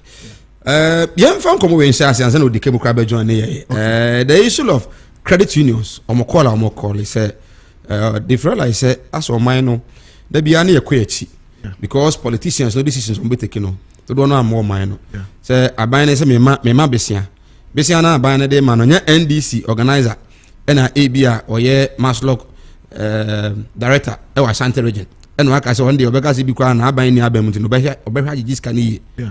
And abane ba on one crofo na omo take charge of the administration of Maslock omo besia na iji mu na yeden na da bia na so man no ye kwechi tinka omo ya accredited institutions omo ho no ye first kan mo na abane no enhudu omo responsible say omo de besia no madwadifo no a omo san ye de amo abane no na omo na tumi otumpon we expect as a lecturer which accounting there basic as mu a you say what do most copa your take on this so Mark I think say my meeting can share what if we na ne Asanteman Ghana man we bia oti anope ye mo matching ye tie for ni ahwefo yes ye tie for ni ahwefo nyina in fact say Mark we still there I don't know it's one of the best. I mean I'm really impressed. I mean okay the facilities ni ahasi a mamembo mabaso yeah that's it na yate monka mo ye adwuma kese pa emodin e de boa Asanteman ni Ghana man etumpo yeah that's it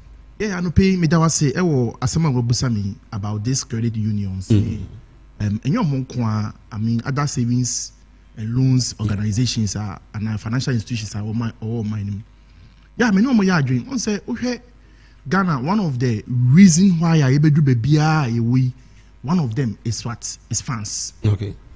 Funds is one of the fundamentals, or let me say money. Now, be anticipated skasem the way I it to is skasem and the man or my beer etumpon a we are suffering.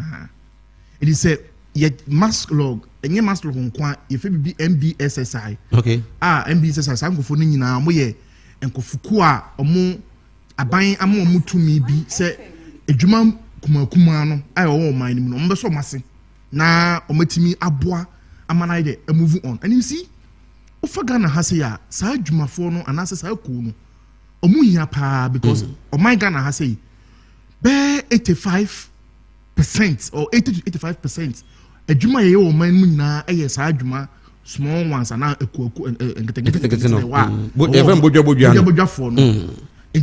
sa organizations ni wo ho say omeso mase skasemu ni nimdiemu training bi mu skills bi mu ebeboa mo amamo yedai etumpon enti dey what this mass log ni MBSSI any business advisory department eboa mo skakakra bi a betima so mo amamo yedai etumpon esu se me no ka say o he ne me koso a discard ma Ghana for no mu bia omo yedai recovery ni eden omuntua me no me a beneficiary of this COVID-19 elevation fund bia because your business keto bi na egu and abayama ye bi kakra bi e dey same oji besia wo credit unions and microfinance for you emrano no they visit your business, your company omo no din komo come by ho dwom business kwasan omo organize small workshops di ma omo but abane de man no answer this kind of amount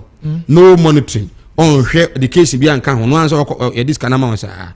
That is it. And because of you see and that is why you see they be ameka say skasem o di scammer adwuma na e so money training ana answer call this kind of man kwan e say wo hwe ne capacity ni ability okay say obeti make chess kana na say obeti ncha na but you say the amanyo sama yedai abewram eti de amanyo sama bewram no e be yedai ebeye in political direction and ababia ba so you be me hu so you be because o hwe this mass rock ni we nya e ade a eboa paama I mean your boy aban abaso was Asanteman mu no yes at the end of the day because there's nothing like training na yenye mo if you be mbakọ no tekra yeni and so no who this car emo bia e say unya information about the person in terms of payments we be make sure na so ontimi ncha but ya na yenye ni jama ni pakro no ni pakro no ade scanner ye de ope na at the end of the day no na intimi ye dey and this can and I tell you it's not only even these credit union crowd more call for let's look at the collapse of banks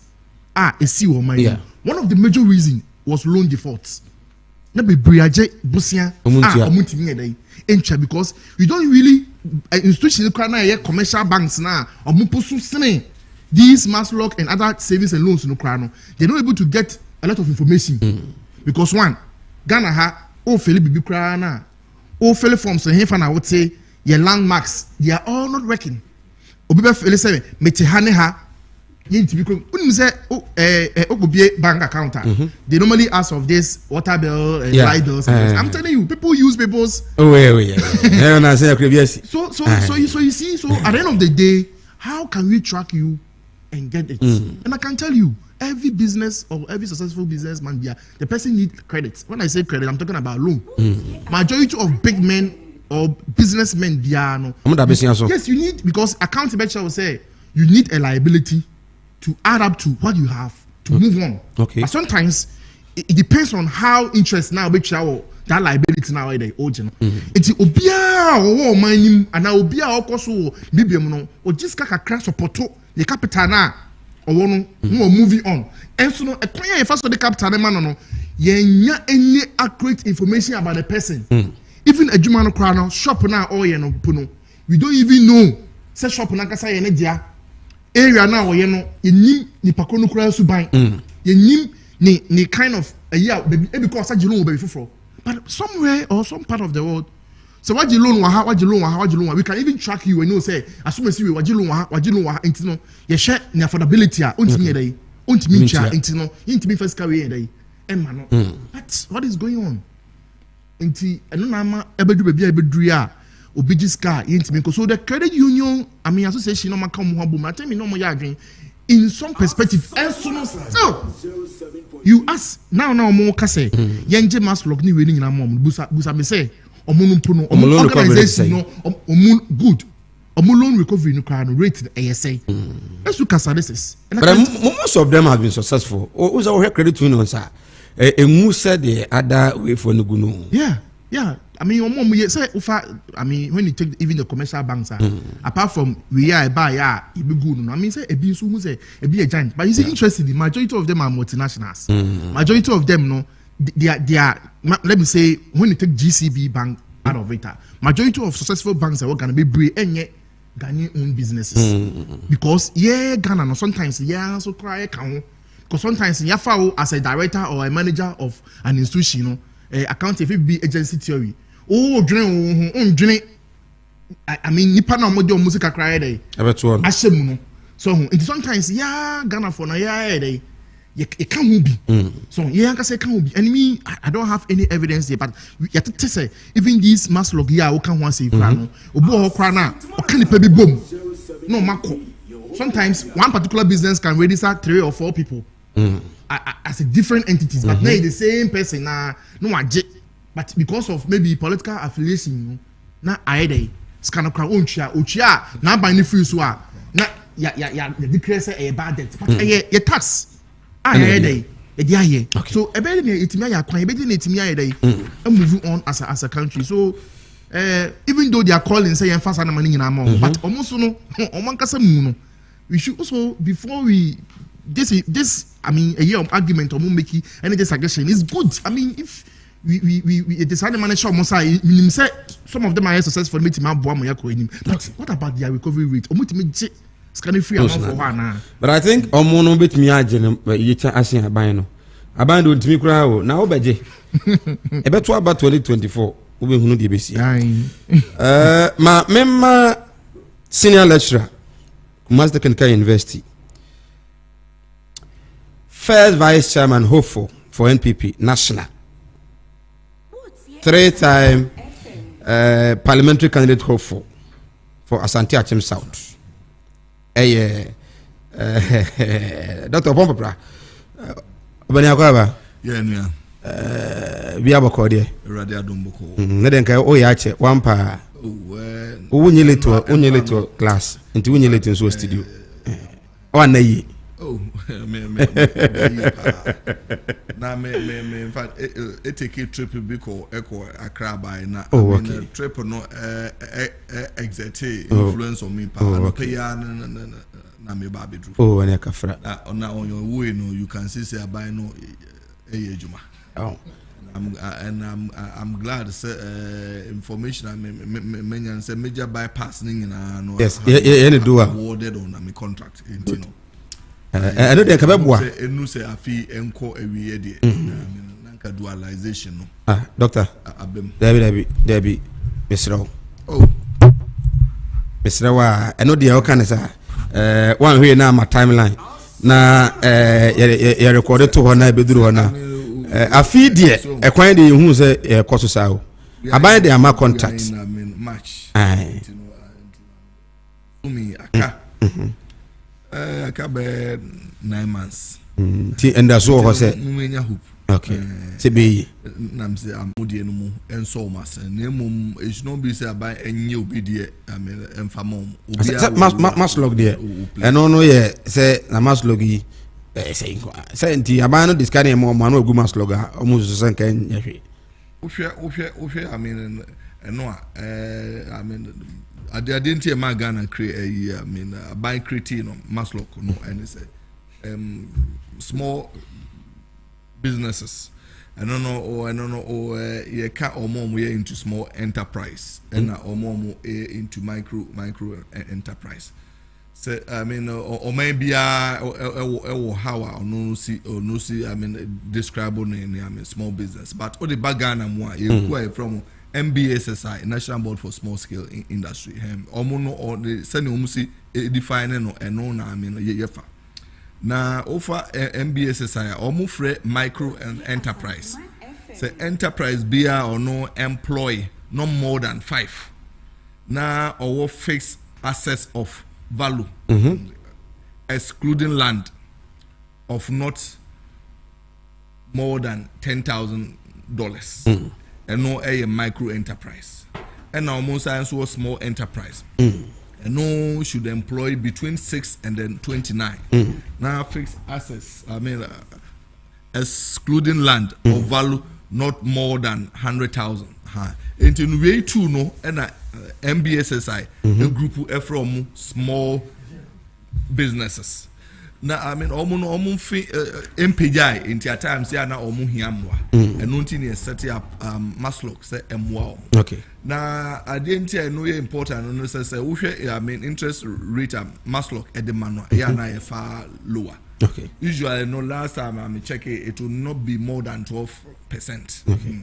And then nunti na who say ya na pressure or more. Okay. But sadly no say ya na political influence sometimes and nunti na I mean a group I mean baby a omu loan na omu dia ba no etuano sometimes na kwa because me kai said 2017 emra change over no buy na ebinom ho ma omo ye didi no kra ba bonti omo ntimi ntua ya o say government chase omo eje eno na ama challenge but aside that I think so a purpose no a very good and noble. Okay, so the credit unions no answer the omo can say loan recovery no and na ayedin say na be kaya in 2009 obana wan panico for echo omo a benefit from Maslock. Even some people were even speculating say a lot of them voted against NPP because when say aban free so scano ontua aban ne ko ye me kai say na some crofo bi omo what ya to taxes bi am na a lot of them were not even willing to pay. In the same way you're talking about 2017 yes. Which is Mahama Ezete or so there. So the credit unions are saying say be ya o man no ye mo ka bebre na sika ne kodin crofo bi nkwa ho no ye mfa mo no mo de once omo ho no they will be able to collect the monies omo anjia the government can hold them accountable than say party ba now we are regional director the Maslock no chase kadiama and crofo wase even distribution the kra no will not be fair ya chama party manwa ne apebe mi no bi monye party man do ma be wuram ne the neutralize so ya discount Ghana for I don't know making sense na me mention earlier so omo mi no obi aro enko so umsa obiaru enko enti no I mean ye je Maslock de the credit union there na I mean enyi enti no eno de me agree with you enyi name of what our advocate no I mean Maslock for normal management normal enyirem obiara na menua can say o ba beje loan from chair I will say I mean name of de FM no eye stronger said the be omo be check who say default rate no say who say all the loan mo be you I mean assess all the criteria be better on my assess and no kra no be ma we who say only akro he is likely to pay back and also of which mostly Maslow no they don't do it for instance we there by COVID-19 there by obi okonya no on phone so o ha na attest canal scrap top phone so 500 Ghana, 1,000 Ghana, 2,000 Ghana. So getting the money on your phone. One eye assessment, then we say, in fact, your business exists. We are discussing this because we are in crisis, and we need to come out of the crisis. Yes. At a time we are at the heat of the COVID. And we did not identify the businesses. One-off intervention. And you know, and unya dia eda I mean in fact for example omoye aside near I mean okay I have not seen say no free omo eyebim and you dey no kwa ejeje omo total operations I mean those were very difficult and challenging times. Okay. And you know, rather than what we will say is going forward, no, measures and reduce default rate there by all means, by one way or the other. Yeah. But you must ensure say any so high as to compromise the work of the organization. Now I mean, so main country, I'm a credit union for instance, say at times almost interest rate in the year na high too much. Okay. So sir, credit unions, no, they are highly institutionalized. So omo target. In fact, I mean you will be KSC or function company. But at times all the omo interest rate compare outside there. Almost I mean same. So meanwhile mono ya per market amamo targeter 10 bia no munya mo I mean income from. And some more interest rate the same as outsider. I mean, enya idea ebua. You know, media based on interest rate alone. You know, I will never say yenye emfree for. In fact, I mean, Maslock from a mom. If they want to do that, almost making sure say they don't commercialize it too much. Almost on your targeting. Bia ye boa into small scale say I can see some mostly normal target in fact I mean already earning some income. So enti no say so timi I mean restructure reach out to the larger audience I'm making sure your profit margin interest rate perform there. Then I'll be one of the people that will advocate say okay any government page na na bia ye de ma adapt. But I say AB so government be so masene so as they are saying definitely the interest rate will come down because ebe aban no na de am say momfa emma enti no onne omohyehyeye no at least we'll be in agreement for now there. I mean near omunya say no we have no proof say omoti managing it say profit margin kwa no mo ehwe enti no it does not make them so competitive. So until Jamas local there at the moment we have no guarantee. Okay. The media I will not agree with. Right. Me na say me ba sisi a me ba His Excellency kwase do the case what na say. E ba isi.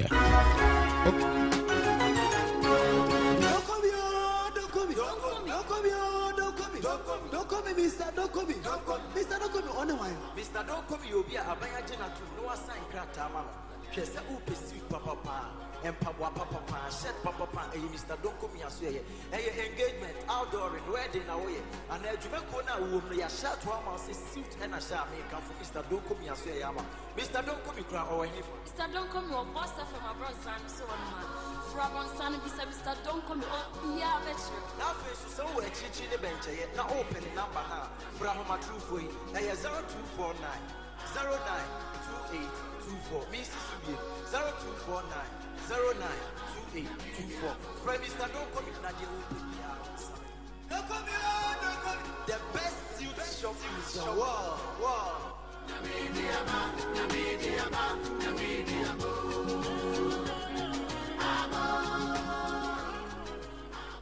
Yes, you are your phones. Bon phones, you are papa. Musical instrumental, never from pa, Sir Mike, the only say in the Ashanti morning show. Sir Mike, our home will be a musical instrumental, never from pa, KFM Limited. Right, and someone kwaba Asanteman 107.3 wajentre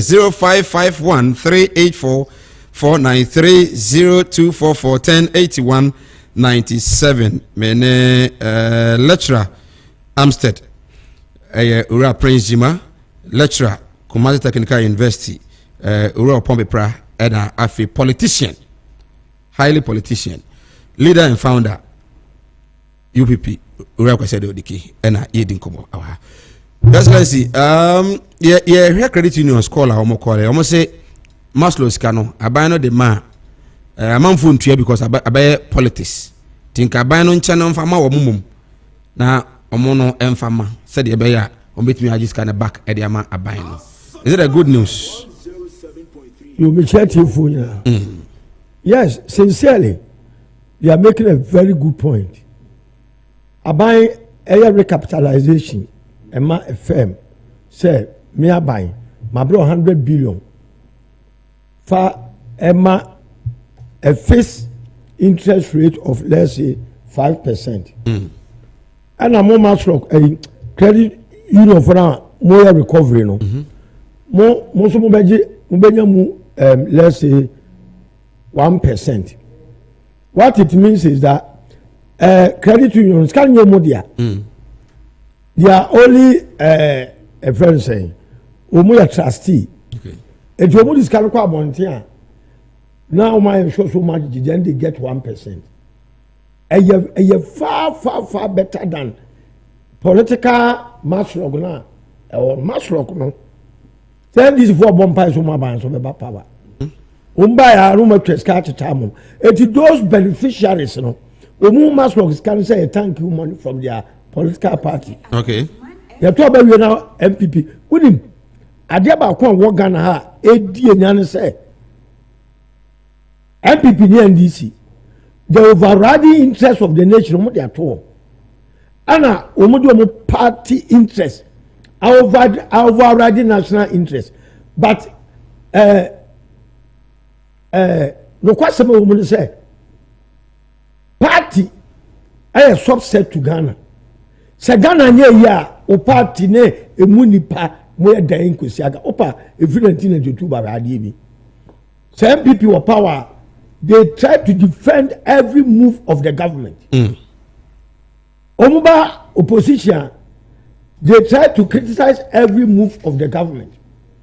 And this bar, they will do same and justify and do equalization. Now, Omagan Eblidi. Says MPP this is Subamboni Omada, they didn't say. They don't care about Ghana. They care about their party and their parochial interests. What I say? Now the credit union of working a thousand. You ever be a master of a free bar. How we see recoveries under these two parties regime. Obia Timina recovery. It's gonna scan near to gum and near to gum near to gum and a recovery not a problem. That's what we say. Now a million lecture can't say.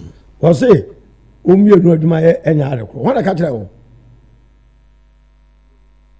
are giving out loans to prospective the friends say business entities.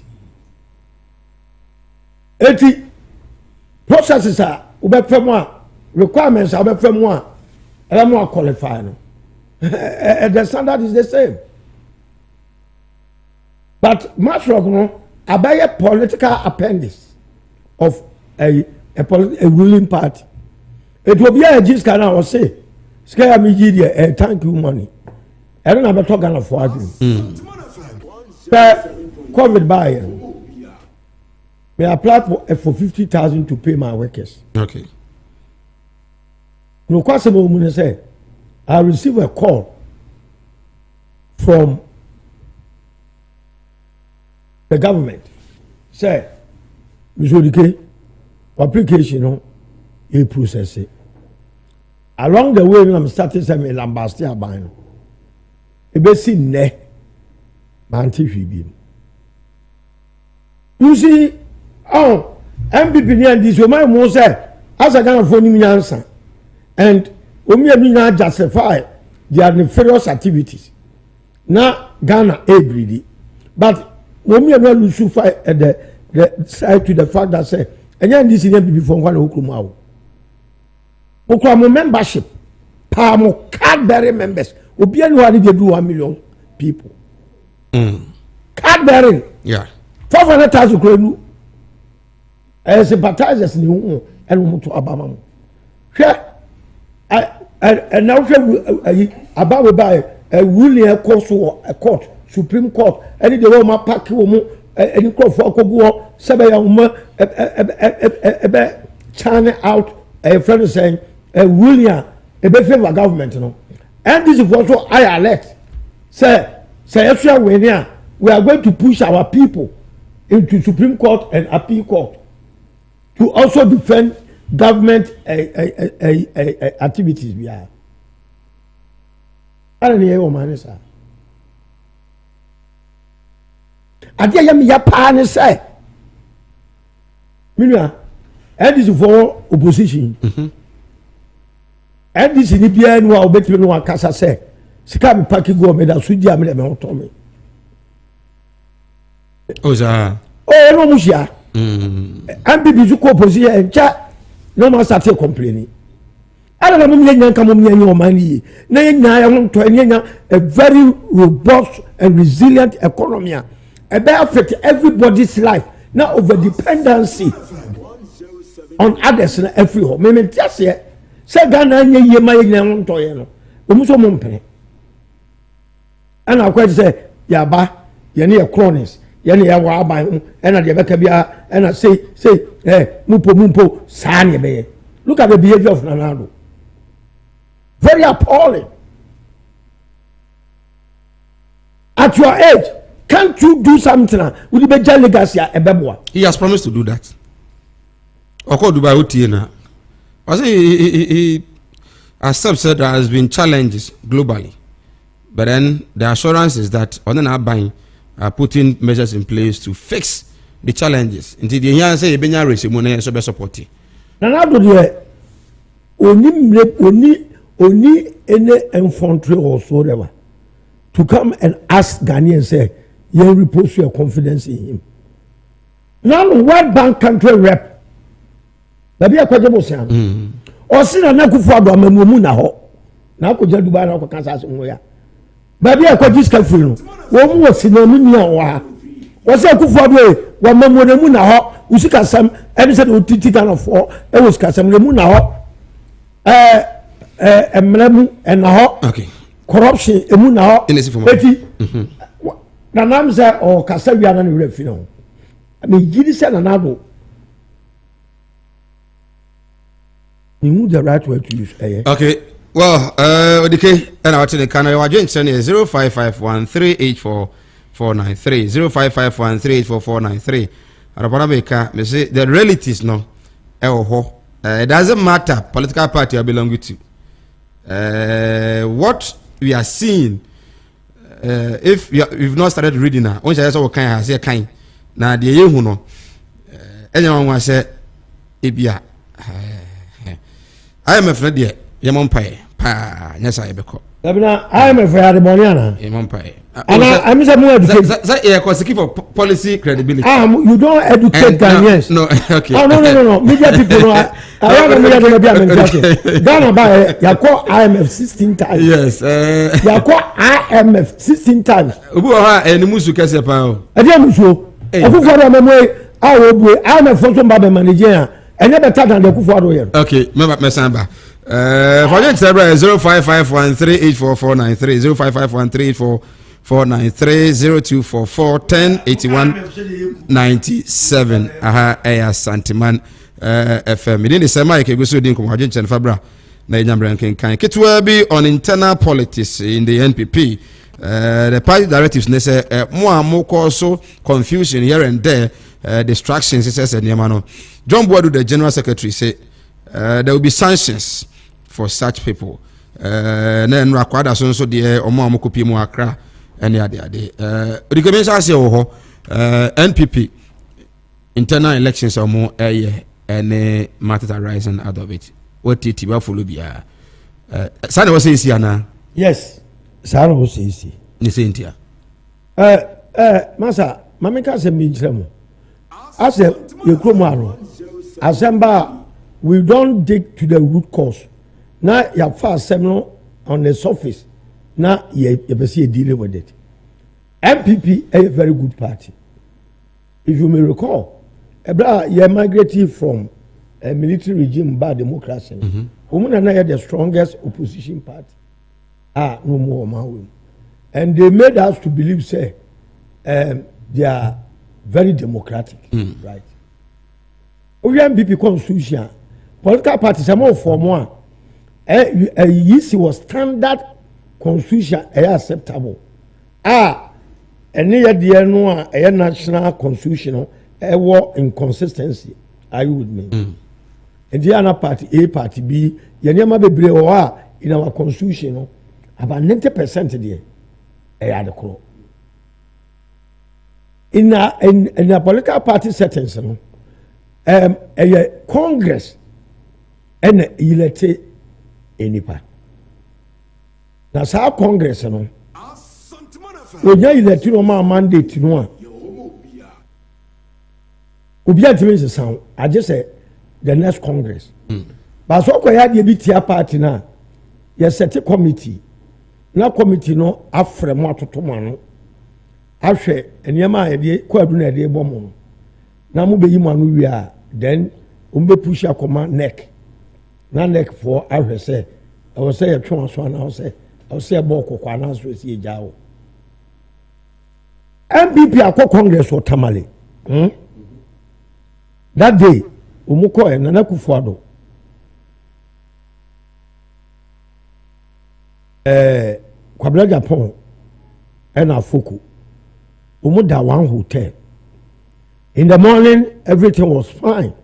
di nkomo chia kama omo ko to ba wi akwabra Japan ya foko wene ye no awana na Akufo-Addo flare up that night ono man kasa obi ko tamale bia no hotel bia eni masema meke awana started say mitimi ni omunya adwuma ana oyusu untumi ne enkrofo bi the allegation. Oh no. Oh, listen to me, please. No. Please. Untumi is not here to say no can one can. So I heard him on radio saying, yet me no mu nyaduma. Masa mama nka masem. Was it not at the time when Omono Efili said these party leaders were not up to task, and yes, Kwabena upon here for in the area. The allegation that was coming, so TB so Moka say Kwabena Paul Kwana Hakoji, Sikabi, the free Mahama Ho, and all sort of nonsense. It's absolutely nonsense. Why send the pada seni? Uba translate town to me to say, Wakoji's cow opposition party. No, no numbers by. At that denomination, Umukoji free more. At the other court, and a just some say, indeed, Mokoji bribe or a Ubio. And I go for one of conformists. And I go for make my catcher said sincerely, and this in the American. Political party organization, at the top level, you will say one people. Abontina, Yana, yo. What I say? Chairman Sabon Suwa campaign, Babi and Mohammed one. Chairman Sabon Babi and Persia Uncle one. All this allegation and MPP constitution say obi allege say obi amubis kentino yen sanction it's not there. Nobody sa and throw no more delegates after there almost see signatory Congress are the highest decision making body. Are you be so on there? General Secretary no was what I want for chaining am now for signature open for signature dey apamo and na Akufo-Addo here and we hear for kunu free and then people for na press so and the same Nanado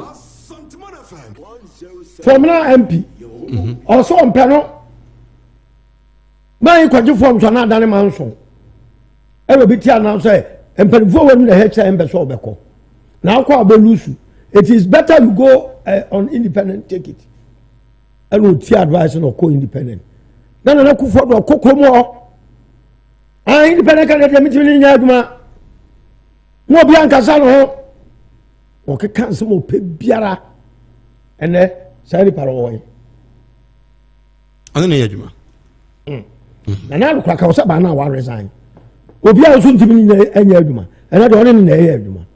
We are no quaffo. I must say, Aquatia, we are sitting and people one coach continue, they are called lawyer. I must say, the soon Peace FM. Yeah, no more trouble now. Hairdresser, the other day, blah, blah. Lawyer so quiet up. A panel, the super for kind, need them. Or simum for matching your beer or did you beba? Na party for more quadra so. Party for more subin. Ranting my bar me party for now. An impany for yam so. My penny is what in baby. I said, Alan Baumia fashion. Umbe so muya de Baumia, we impose Baumia on MPP. And Alan go for so I react or form say this time around. No. Yonder this are.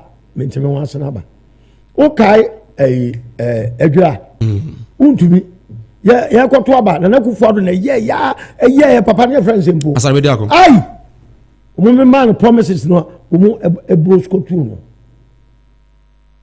and another a true democrat under the leader of the party now okay enema we ye bia mfa kwam and na Ghana mlakọ otiatia so enema we ye bia papa wa ase wabeye a tone in our flesh.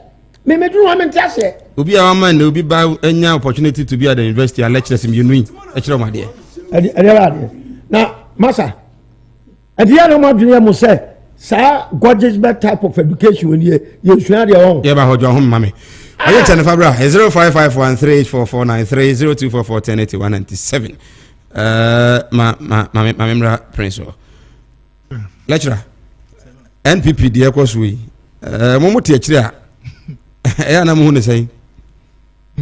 I grow when this. I grow when you find this wrong. See,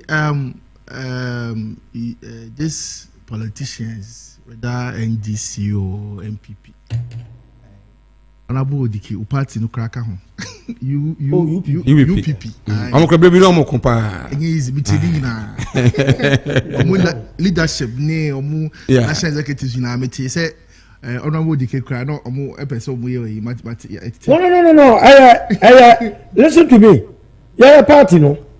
NDC and MPP no interest. Okay. It will shut up for imposters. Okay. No, my say national executive. Over commission will be no more by radio, no more because Odike is becoming vibrant. Okay. It lets us find a way.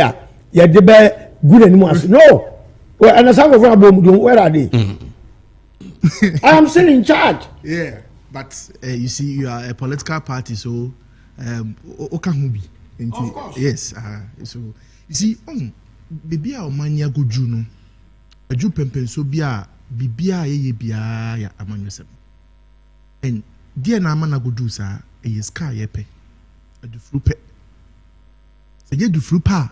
Dientina. Electioner ugo ye polling and you even constituency. We are polling station elections. Polling elections not even yes a form some pono. Be empeso be jimama na yonko. Dientia. Escapa. Ye person, you say, wouldn't say, see, I'm no say. I cry, I won't pull. A person, you say, oh, yes, kind of one, you have to be a politician. But that is not the case. It is that perception, no, ewo, and come a dream, say, Midimu ra among you some pet. Is it a perception or a reality? Because you know, no university. Yes. Yes. Omuwie ye no ibi kira de ebi nso ko wura politics mu. Yeah. Uhu de wura politics mu ebi kwa wan hedan adwuma bi anka ho no a. Yeah. You say the life no we move be 70% than you. Yes, that is corruption. That is the corruption. Student politics Eba power me guno. But the girls about power be good 10 test. Oh me guno me political activities be on control campus. Who go school could see how there. Now, by you pap titru or my and a map Nebuna, university. Okay. We do many deep politics. Or we are near deputy minister because all school no. Now, I think so. No, the what they be no one because you see. Yes, you shall not take any test communion. Now, university, one common front of the fighting government. So, maybe we are now. That is a news.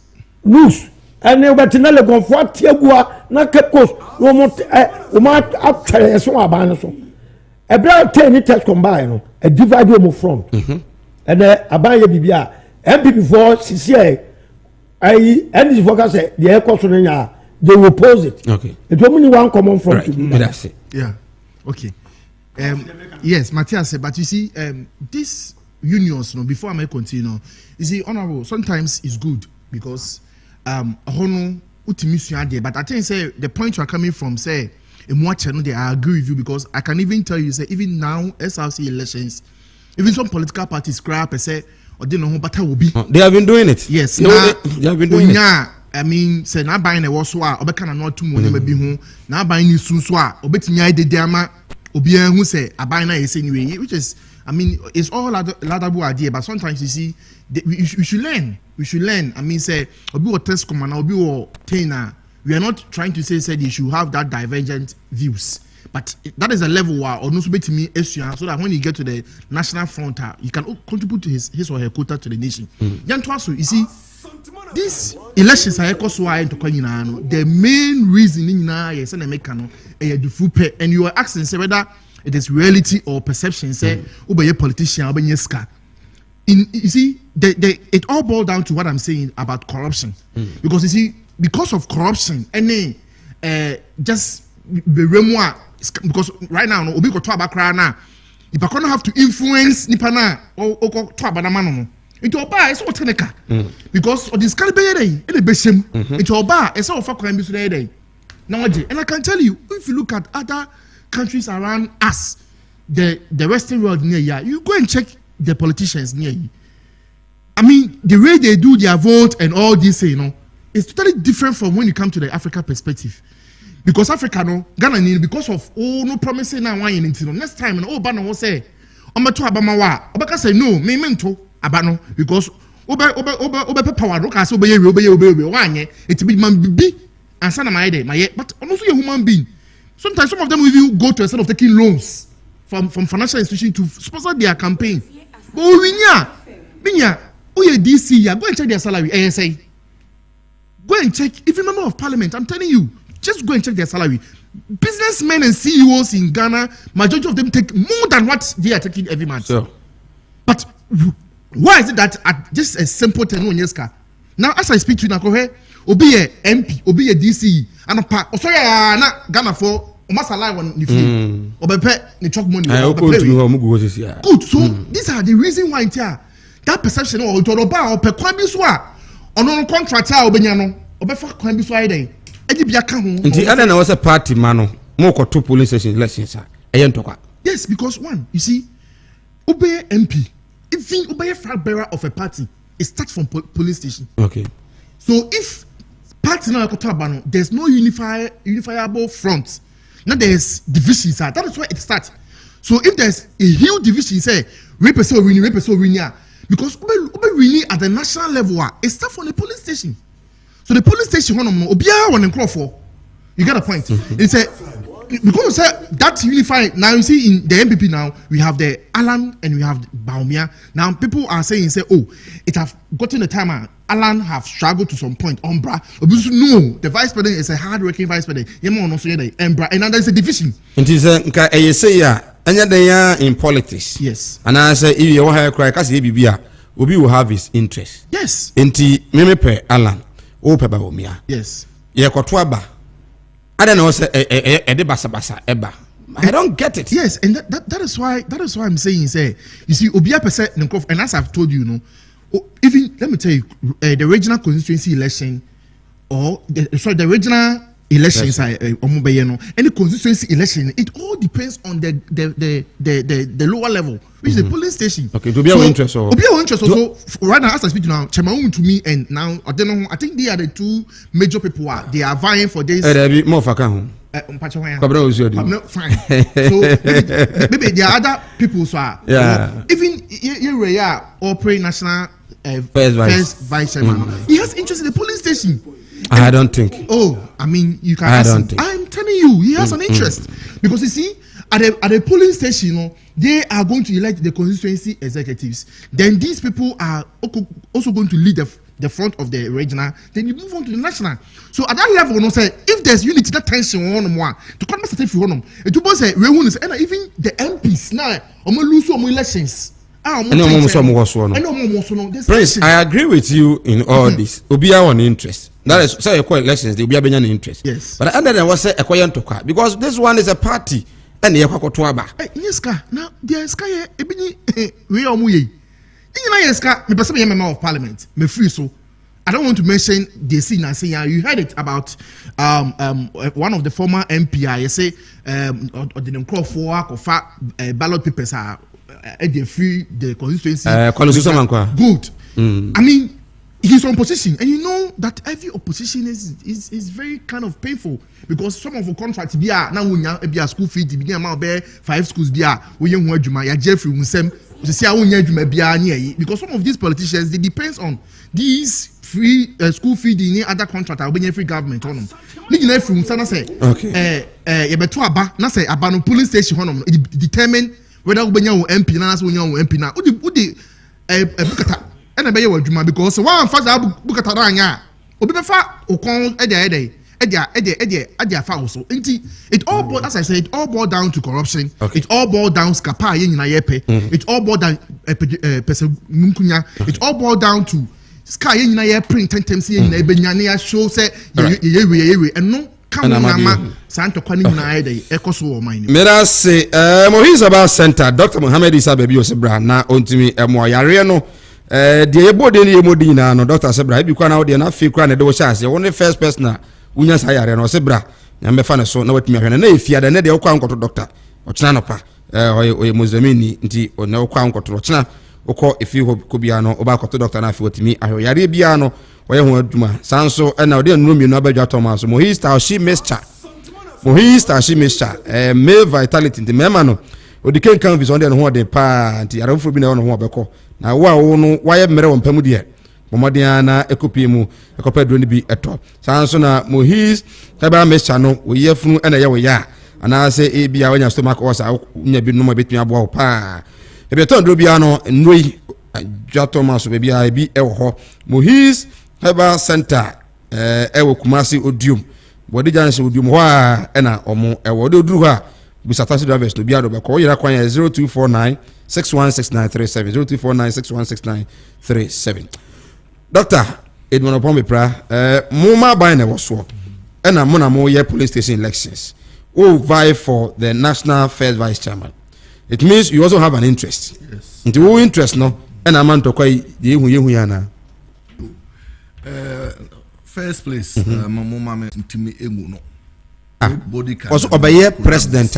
Obey president Krano Uguna ye. So you will say freedom of association. Enshrined. Chapter 5, 1992, Constitution, fundamental human rights in fact, it is Obi catch us me baname gunwa. The catcher said no, there is not possible.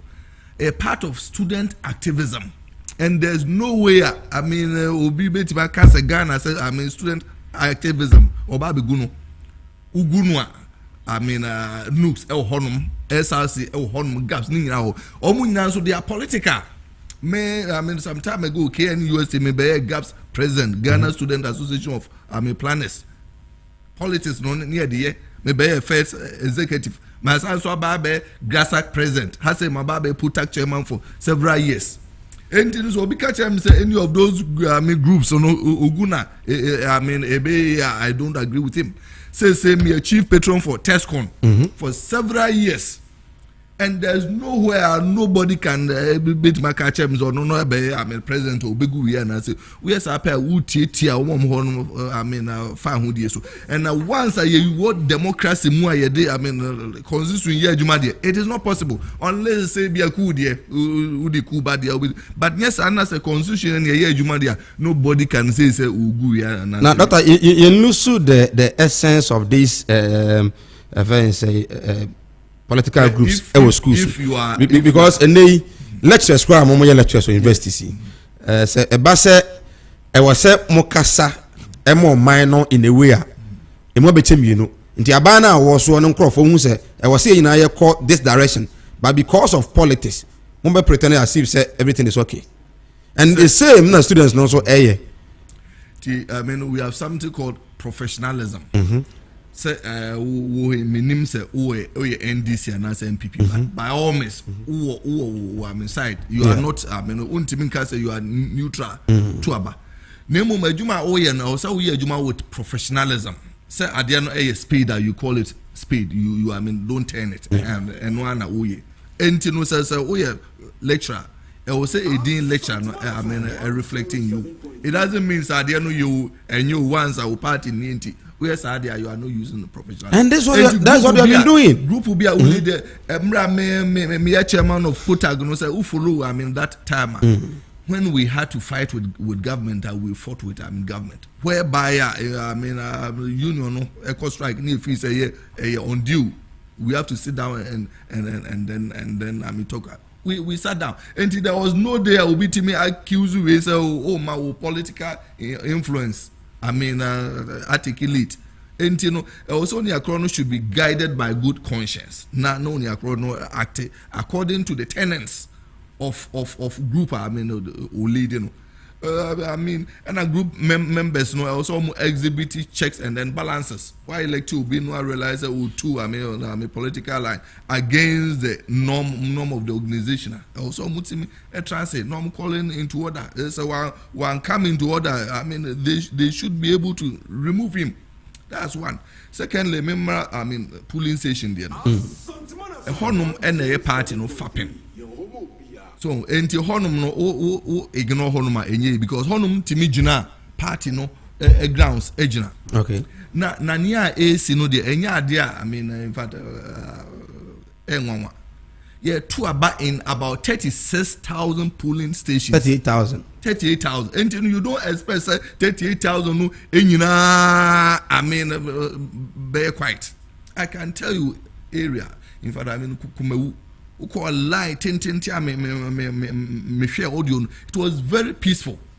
So enti untimi fa subini sorry I mean it may not be so but untimi pick a few areas now because of say honum niema sintino ni nyina there be society a dynamic whatever you do also who say ebinum ewom right now no omo polling station I mean executives ebi nso wa bonti a omo nso no epese omo rem ni nyina no say e chew say enkrofo ani je ho say omo be serve party no well I mean it may be say o kum for ebi adodode ebi a ohun say wom obi nso epese but whatever I mean it is a positive energy say enkrofo expressing interest so omo be rem Jesus Christ kra no so esuafo ketewa bi oni omo enante no enye omo nyina na omo adwene call bankro and if you have 38,000 polling stations definitely you will not get said ni nyina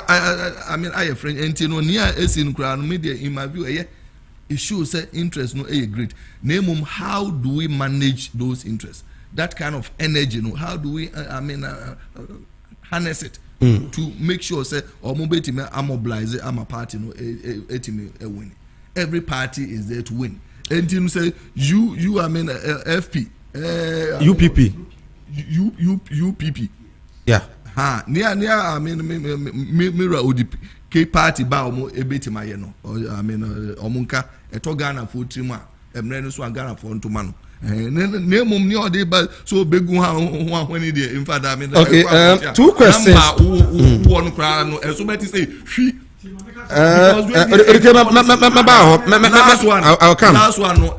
I'll come two questions I think one the person is asking Udike Emusu Udike one so about or say yes Mike I do agree that these political heads have influence in the polling station elections. Kindly ask the lecturer for me.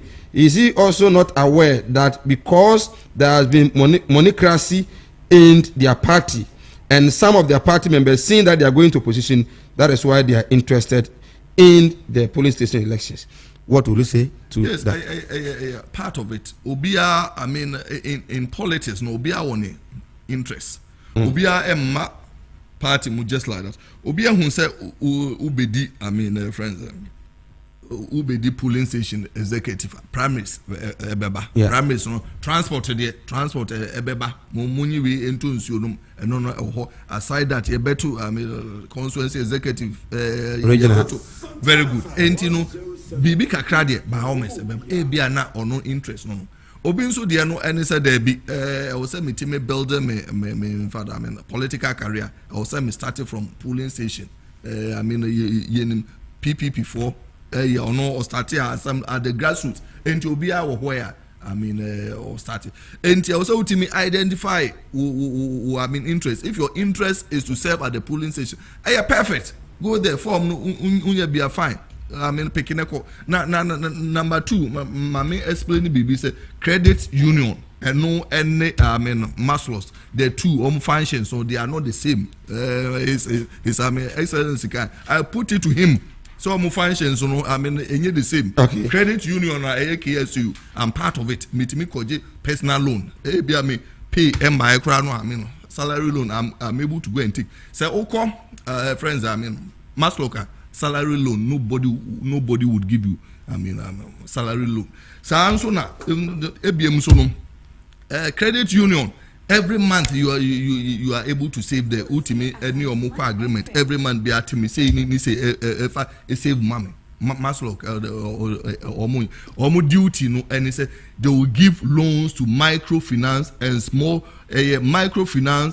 small loans center. Yeah, Almost duty purposely is to give money and loans to small because you have a question to answer from my breaking down what small business is and then what micro enterprise. Almost almost na MBSSI describe almost as small businesses. And Maslow is there to give them loans at interest rate far below what prevails on the market. So the buyer or more businesses can pick up. Okay. And what you know, I compare. I can say they are same as credit union. Two no, I mean, can't be. And until mama just two functions, and no, a differentiate you. Jones, I think he's a student at your end. I'm listening to my lecturer. Samai, please do find out from my lecturer. What is the implication of this NPP polling station, Buhaha? One implication, and they say you bring new people with new energy. I mean,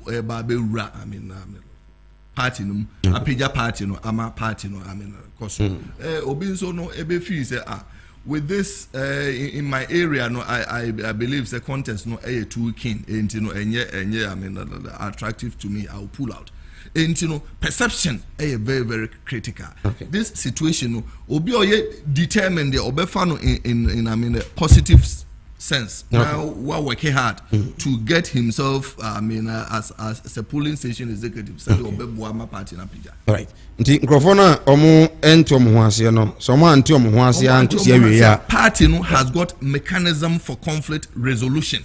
Okay. Who are the unduly you've been unfairly treated form when ya first one a form no SR yes also the BM by who are so ya genuine who feel said there be obo and you also because you are not no your first option is to petition the regional executives national executive name and for 2 million and shawunsa then you will be a law and order okay only animals kingdom and the giddy Mr. Pomenase Europe on pra and our telling Kano first national vice chairman nti hopeful or president nti mo you know okay is that okay? Questions no was it asked if he would be able to come together to build the economy if he's called to support. Of course, our interest is Mother Ghana. It is a brebidu na abani fi se o se beboa no no femia me yaduma why not enyansa me ba power ansana Ghana for one to okay intimidate me Ghana ni se bibi to chema na frame say me meboa me ba beboa. Okay, come on now Roberta bi the lecture say a bank is a place where money is kept and from where people go to borrow. Okay, now bank biya wo na ni so ade hu bank boy is called the bubble stand for housing. You know, your bank for housing and construction. Where one there, the items now, my customers now. Bank biya dey differ. Okay. You don't get to money banking. The essence of this is say the function they are giving loans to the people to work and pay back. That's the function. So what I can say credit union, loan, and a master so loan. But in terms of they've added something salary kwa bitu na GB kakra. When me so mu da mama salary. Mas was me da mama salary. Besi yankwa na me de ma. Me da besi yankwa obia bank but obia ni na items a won deal with. Eti wo mu nya seven the general me pacho. Me ba o me pacho na botre ma me. Wo ka sa me edi. Okay. Eti wo sa credit union for e ma wo loan as a civil servant. Your bank e ko mu bebrebe. Your investment bank, data bank, your commercial bank, but your bank. Your investment banking. First can control what you just said. When you see the investment, now we did you. It's a banking. Okay. It will be a good utility. Mr. Letra, you're a businessman. ɛba saa deɛ wɔ di a mepa kyɛw ɛnfa okra entrepreneurship ɛnfa kra so ni I can analyze back bia ni focus types nti mepa kyɛw pii okay so wa you know say na original chairman Crosby 80 say wabɔ ne nsɛm paa say yes that's my man cross na mi sha yes so say o ta me ti da bia good yeah Supreme Court yeah Supreme Court ruling about here the statement enra the wampani make here wampani say emra o mayimu nti ni kwa ya toto ne ma asesa say court na ka asem na say we say enyina ya gitum a na ama obia no e ka de there o say entiase a the best way is to go back to the court for review no as a president and there even before kra na ye ba be court no na we say we a simple case very simple kra any kwan say etwe ho man so say speaker represent obi constituent and he has the right to vote on the UK any US parliament nyina so and of course minority don't say call for review the ruling about it's okay because I think the issue is straightforward and very clear. Supreme Court and I mean Supreme Court, which is the Apex Bank. Apex Court. Sorry, but court no bank. Bank no. The who say want to send for review. And I would have wished and carried and in fact, President Cram Pumem, Unyai Mayan, and as Unyai Ma, I mean, and I think that I mean, in fact, I mean, we did, Mr. President. No say oba beka final okay so it knows be so beka na man for twen ho I mean diary the president agree we don't I mean agree there be we know it is not say obi agree and as obi agree Supreme Court account no o mpa go for review once I won't call for review there nia omo kind no stands. Na so I say we nyina aba because it appears a parliament no omo ntimi and regulate I mean omo 3 arms of government no obia act as checks and then balances but enka parliament omo hyehyɛ mrade o say nka omo atimi trust hu say there be yeah mra no say na ye mean without having to go for I mean interpretation though him say individual and the court but so we I mean, furor and as interest minority no the ADHR that means almost na I mean how many the actually why should it be so? Say almost here Article 104. Yeah. And no HS I mean quorum, which was very simple. Nipa ewo I mean be quiet atwaba Joe Weiser.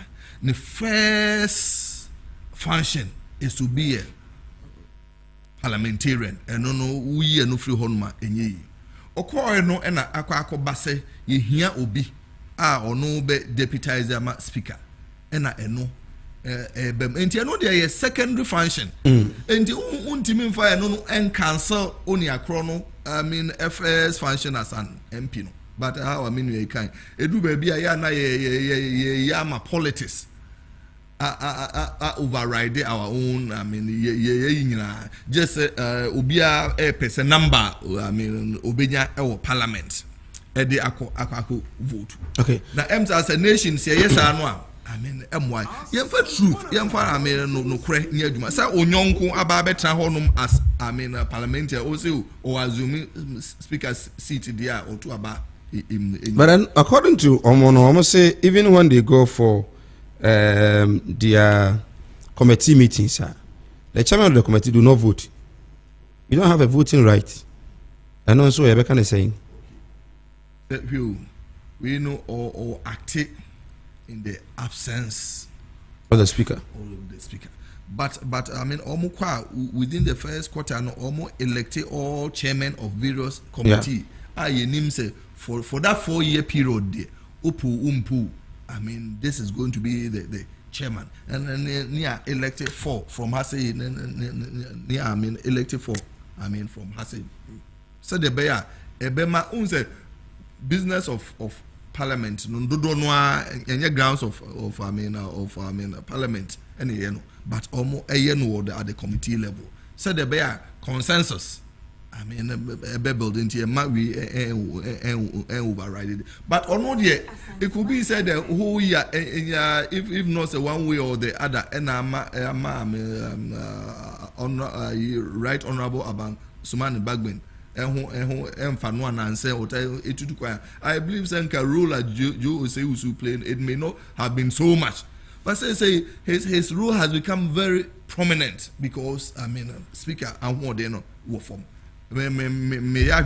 Almost every 2 weeks I mean in fact I mean Papeko for review. Young compare it to I mean right I mean speaker I mean Michael Ukwi onu krambo na himself I mean why old I mean on Tiapo but you're ready say it me back anytime we are young or old but you share this situation now you come to a compromise because any obia interested speaker and you be interested I mean business of parliament now say it is not able to go on because obia against all the adeno beto pay say you say you microphone myself members in to vote I mean against yes sir or mine we are not going to go anywhere parliament and honorable I mean members so far I am say more honorable no it is coming down just because party interest any parochial interest also share say a bema interest of the country no supersede say the be a home cry ebe akono ama omo ewo interest omo ebe kono omo ava but make sure say say omo be vibe from parliament number no cry would come down drastically aside the cost no but some of the acts then to acquire here and there no is demotivating. Okay, the opposition is not happy, they are not comfortable in the first place about the ruling about but the expectation is that some quarter is either to go left or right. They are not comfortable. Almost any ruling now, and I say Apex Court in Yajune. Some have even started coming out with the period that they appointed these Supreme Court justices. Any abaya or appointee or claiming say almost 90% abaya was we intino. It means you appointed me to do your bit. Mintio, looking at this, any the minority for no no. Say you have a crown and I build a consensus near I don't know. To be very difficult now because now no they seem say opposition see there any empty crowd. The way forward they say. Yes, I do agree with the opposition. Wow. And I could for so back a year level. Me really baby okujina. Or say we are going to push it at all costs. Nakufado, 11 cents me buy. Wakoja baby aka say we are going to push it at all costs. Now share Supreme Court says CCA. Very to much churning out of late. Media a political wing of the part of the ruling government. The Apex Court. Oh yes, because the 3 arms of government, you know. Unless, of course, said the promulgation wasn't right. Now, the executive opportunity to infiltrate into every aspect of the arms. Yama executive chief justice. Yama executive promote 2 justices. Yamani electoral commission referral oberami atoaba. Afa special prosecutor on yamani you know. Olukwa de. Hwe auditor general I don't know also be check aban no. Yes aban na nsen you know. Afa minister of state yes only 50% in free parliament. Na better na president yet me impeach you know. But to me And the way there, he said the architectural structure of our constitution, it is not inuring to our benefit. That for me, let me. And the message constitution, and your papa. And I'm not saying you can tell me, also no the Constituent Assembly. No. The rationale and informal woman promulgated this constitution was for security to avert further coup d'etats. It's when he put all the powers among the executive arm. And the time is ripe now. Sir, you better constitution be promulgated about my economic development. Because the purpose of constitution rationale has been served. What I say? Okay. Says we could be after 1992. What it means is that Ghanaians are embracing and consolidating democracy. Yajatu, eti media madriya say the three arms of government no obiya na duma independently. Now if we checks and balances. We check the vice versa. Now Supreme Court.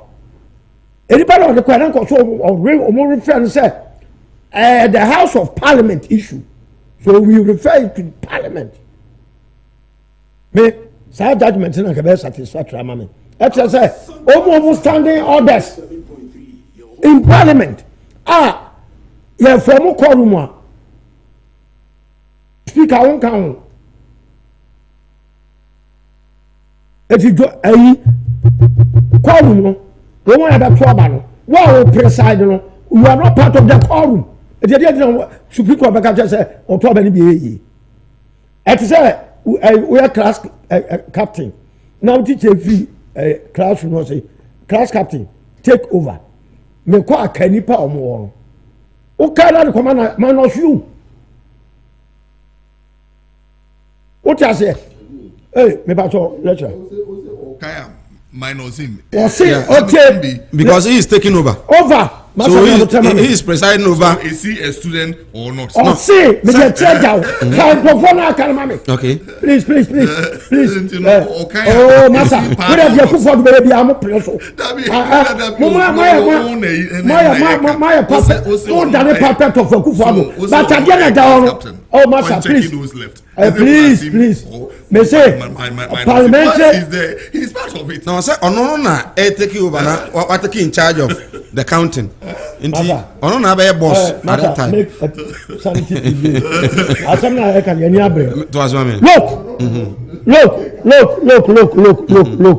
Look. Massa, I really love you into Omoyasa.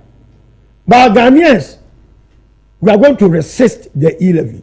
You better resist and say, E-levy, no explanation with the money, and yet clear. At one breath, we say the call free education. At another breath, you call Beijing road infrastructure. At another breath, Ghana will perish if this E-levy is not passed. Now, you move your Indians and you will say, about 230 billion. Ghana, that's what I'm Sir, we want a cash flow from the E-levy. We want a of $10 billion. And no minister for roads, I bet you. I'm a quarter of it one casa. Please. And I'm a quarter the first person I'm giving a room. Okay. Came for that for some people want or your friends say. Town hall meeting. Yes. He was emphatic. Sir, yeah, the collateral near $10 billion. Near the Baby rules. And the movies budget statement now they call parliament. One statism per cash flow number Baby yes every month. Because one might say this sana I get the doors until more person raises sika internally. So behind scenes, Mutumu upon some more 10 billion. What the 10 billion over can your debt portfolio no one. About my 410 billion Ghana. What the core debt to GDP and 94%. If the time is coming here, statutory payments about lack of funding, wage bill and compensations about lack of funding. After Ghana better break. Sabra na nakufado. Wajis kana mo dia yedom be am oja woko. Wa bob man say to oko. don't think they move see no. Unless said the government must come clean. Nana say me die. World Bank country rep. Was a good for do one a lack of transparency. Well, you can come. Baby, I could just cover war man. Omo to nipa o te Ghana wa fi ani. E hwe de e koso. Anu aba bontre. Okay. Ana wante. Ameti. Sa se pe no nte. Ya de hu nkomo kra na da. Wo se akufo abie wa mamuode mu na ho etu obscure.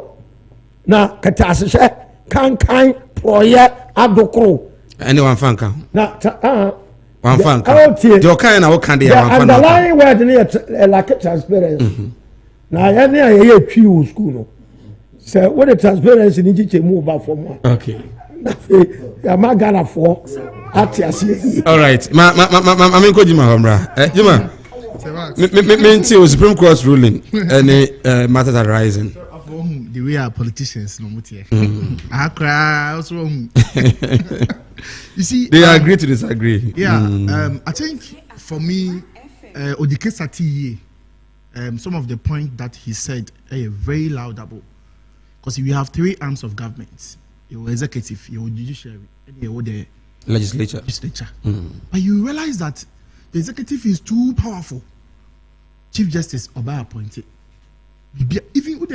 Even Tamwa, yebe Speaker of Parliament, as a sign, yebe straining in the president. One didn't know. They have even predicted that.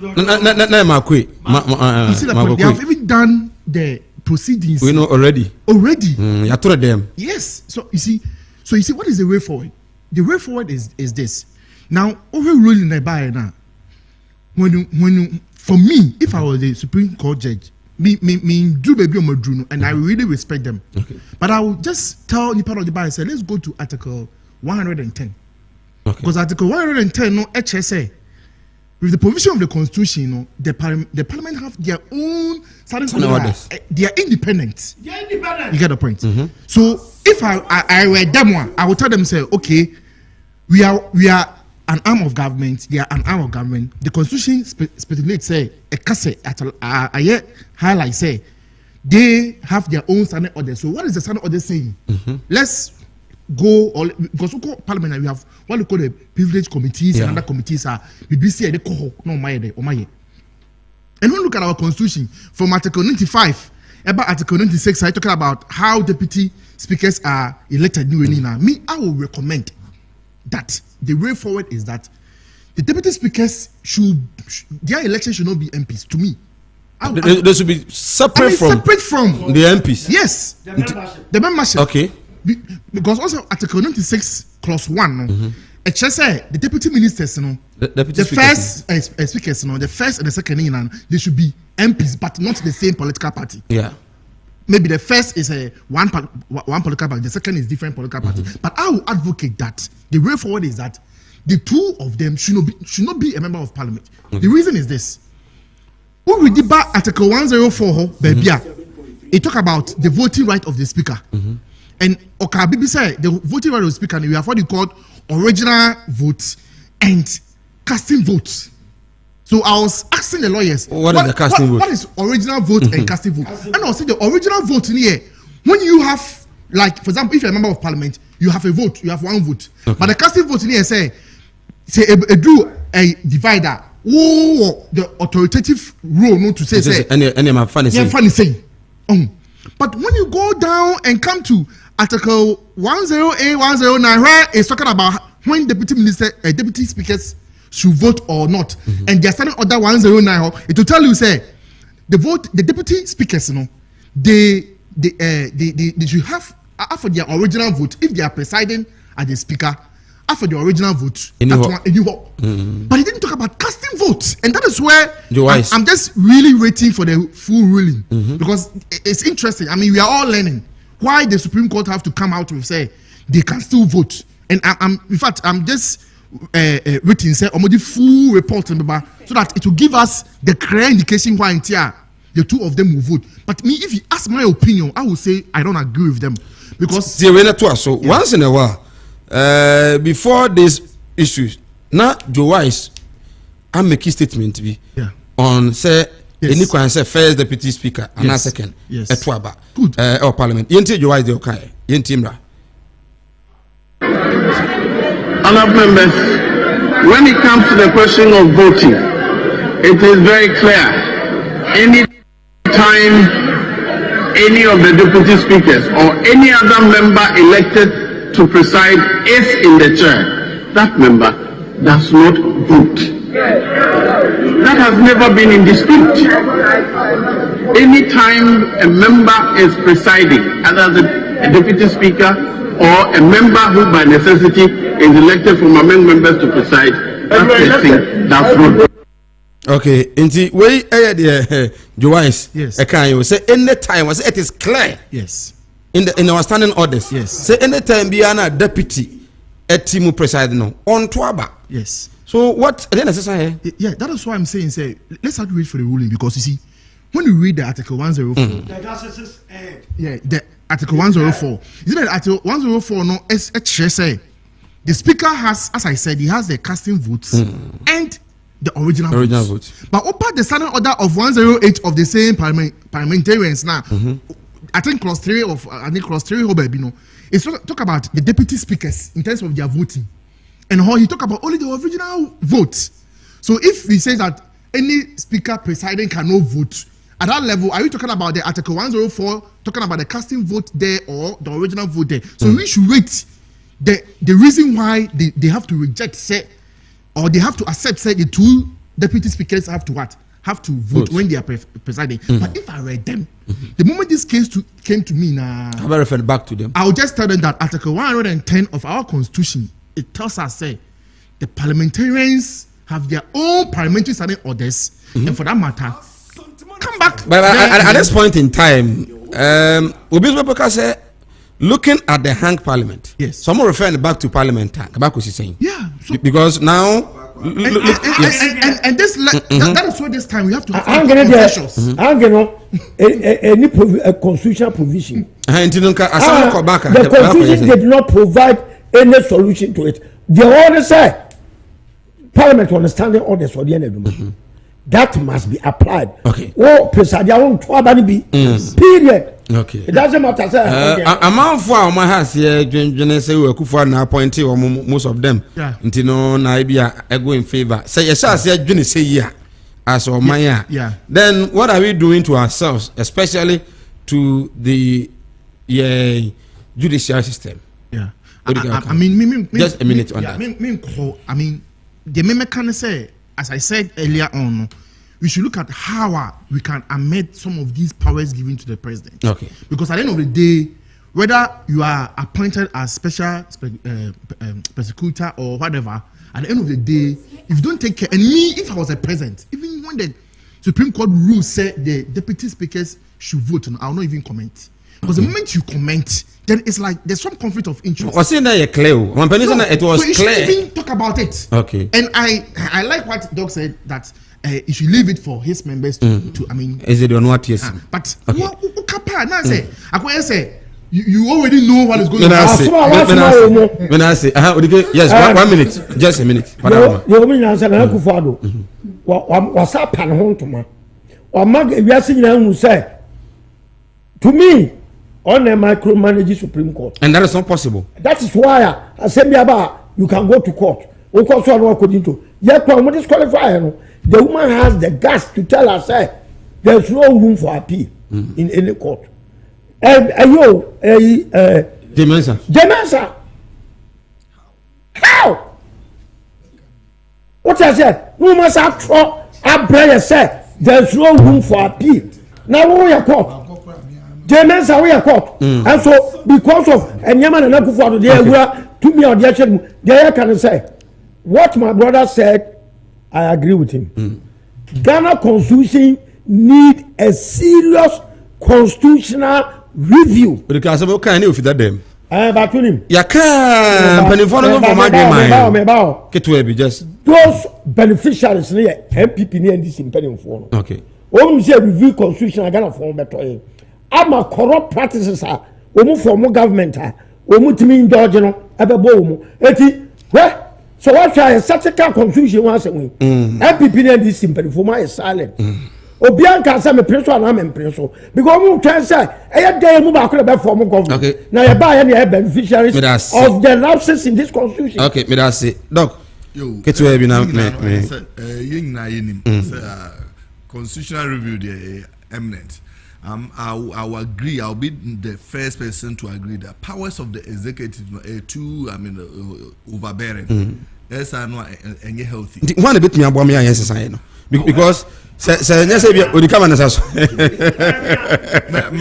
The games I was. Me as come and capture and I was. I mean, his excellency. Yes, but on the campaign, na country be aya na uhia third force. Yeah.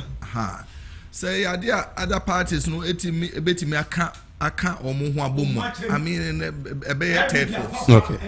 Third force eno ebe boa na I mean put major parties no on I mean their toes because omo be hu say third party no pega ne mu kitu e be pe ade no untimi fa no I mean one time it should go to I mean until we get there. And it's a parties no hu say almost be making sure say omo aye adwuma so hu say na hwe me Mike me sure say we share ring there you are I mean I'm married man sure now married man ufie was say we try to manage it very well. Yeah. Oh, now we are the head of the family. It's sure. no be majority. O wife, no man no be minority. Okay. It was a time to kwesi ofia mo try come together na mo solve. Now all the assembly koda and so for nkwa dia so for enkaso I mean go back. Okay. Because who go back and so I mean Mike echo sure be bonu tietia ne ye kwa issue. Nti so for be man I mean. Me that say advice. Okay. Akwa do court nkwa dia court enkasa koda no so back in kind no watch was a nunti and I appointing us Supreme Court. Now we have a lot of justices at the Supreme Court. Discretionary. The 7-member panel. No. Hold on. Yeah, back fourth Republic since Jerry John Rawlings time. That was 1992. JJ, I mean, appointed judges to the Supreme Court. For time or appointee Mahama and Mills time and Entino untimi enkase because any Ghana for the argument constitutional review. Hello, yes. Okay, ambassador Jesus in our ministry Bishop Columbus appear akwankyere papa and American for no de amawo abusia say ena eyefia de sorry kese ena ye etumi ade amawo no nkro aboy ko bonu nondu aboy wi kwa de obekọ na papa atenase na afi asori man na worshipers ni hase a ye tuntum nyankopon bra na ye mmom nsum nyame na ye mpem ko ye ne ne hwese nyame beboa ye ama ye nso yabrabo asieyi ana heaven ntini ebre tibra na sofo ntumi emwa Jesus in all ewukuma se asonia asori kwanta eho eno wo de tafokwa no so asori kwanta ena obehu Columbus Junction no se ewo uduru ho abusu obi a ro beko sanso na wo yira kwan ya 0244240234 0244240234 na fe yetimi aje wo so enche be ahoma na tum His Excellency Akwasi Adeodike, leader and founder UPP Oha upon Pepra Edmond, a lecturer Kumasi Technical University, first vice chairman of the NPP Hopeful National, and Afi Prince Jima, a lecturer Amstead, also a social commentator. Mumatis Kakramodi Abami really be the Supreme Court has said it all. Deputy Speaker's right to vote verdict is a step in the right direction. So the NDC must give us a break on their patapa noise. Amisku ede ode ba no. Nana Kwame de ode aba. So the Supreme Court ruling is not for any party but for the future. So NDC should bear in mind that their trickish style will lead them nowhere. The table can in the future and the NPP can do worse, can turn in the future and the NPP can do worse than this. Okay, Naomi in Cancer was it anytime I listen to Dike, I become so happy. The man has a lot of knowledge. I don't know why the party in government is not using him. What does he need what does it need to be used for? You can use him to build this country. You just try him and let's see. Okay, Naomi so they are Abba and so and teacher constitution so free Amwa say was it the NDC are disturbing our ears too much. If they think what the Supreme Court has done is wrong, they can go to The Hague. Better still, they can hang themselves and die. Teacher constitution, is that what you are saying? If they don't agree, they should hang themselves. Okay, also a child, no, we say good morning, Sir Mike. Doctor is making a fantastic submission, but they should listen to what the others are also saying. The powers are too many, and I think they should slap some of them out. If Akufo-Addo couldn't do this, then who else can do it? Now, me busa you know the Keman is as want it. So the Keman is also then say ono no betimi aye amano abro. So the problem of this country, Sir Mike, is not leaders, is the constitution. Period. Kilo say the problem of this country is the constitution, not the leaders. The constitution. Okay. The constitution way. And maybe ahomana tum. 0551384493 0551384493 and I feel 0244108197 0244108197 0551384493 yakasa ya odi bogram uramo ebefa na afi yetimi ne so odi nkomo o ba mesrew entie ho ewo radio num tie ho phone na odi frame na entimi eni nkomo yi mesrew a radio ni ban okra de entie ho radio num tie ho phone num yobeka bia no yebete 0551 384 493 0551 384 493 and have 0244 10 81 97. Prince, Ketwa be on the police. Yeah. Over the week, they be told you are posted for Bullion Van. Good. Posted for Nkasa. Airborne Yanum too. Yeah. To ensure say the Umbenya. And the action by the police service. Yeah. Mint you. You see, as a Max, the police, Mike, the issue I wonder your whole here. The issue the human resource, the recruitment process, the training. So share the police or more yacho ma nipa 6 no. They are all junior members. Okay. Police service they were junior members and they were senior members. Junior members no constable to chief inspector. Now if it a hono koni na senior members. And who a constable who no SSC na odia apply no. 6 months training. Now abaya constable. 6 months pay.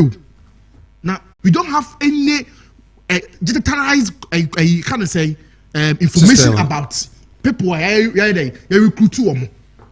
And that is why. Are you serious? Oh, I mean, you see, this recruitment process I for military or my moon. We have to look at it again.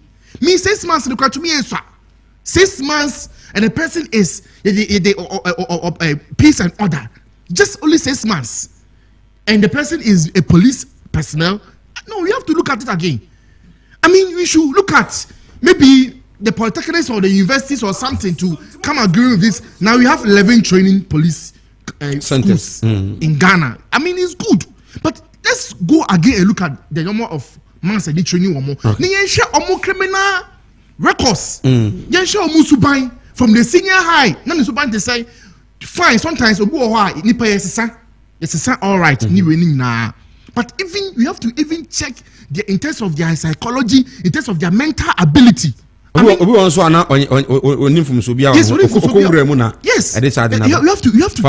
have to check all these things because for me, I think say now the new IGP he is doing very fantastic work. Or the name of police service.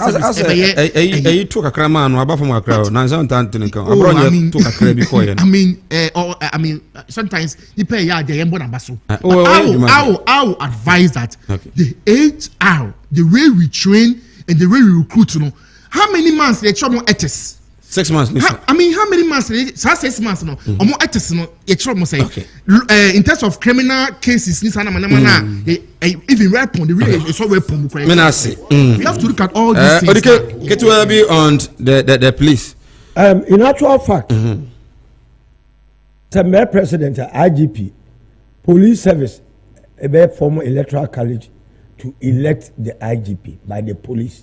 That is number one. Serious reforms are made. So that hello, good morning. Hello, good morning, Obey. Yes, we need to be free on Obey. If I told me, Mesa, into you. If I told me, Chiamufa. Oh. Okay, 0551384493 0244108197. Oba na ameku point. Be amenti on already no. Why? Okay, to ask me. Jamaica say reforms are also by a constitution. But I couldn't say IGP. Ye be man practically independent, not on paper. And you know, police administration ever form electoral college to elect one of the commissioners as an IGP. The real Nakuma president who was sworn in. From there, we're independent, we're detached from the executive. Because one for law enforcement agency, somebody, I was so without fear or favor. I thought to be security. Idea ni pebia here. Our educational curriculum, the security beba core as a core subject. Okay. I best from school, either say from JSS, urban, a better composes our security. The essence of this is you inculcate security awareness into every Ghanaian, not only police. Listen, Ghana phone in Ara was here sa process so jantitie be as part of our life. Somebody mama me here sir. Hello. Morning. Good morning, sir. Good. Okay. You made us the everything this for but I have no you could have been okay. We say about what since 2020. There's zero decay. Ya be at 2024. Na tuma ba ya mano. E se Ghana ya mani huna ye huni nyina. E ye Ghana mrano. No no so ni nipa bia. What to do what you want what check ya mrani. Am ye hu say eh sa ye say na ye che ho. Because everybody NDC. Wa mo di na ya kwai. Be ye school, be ye hospital.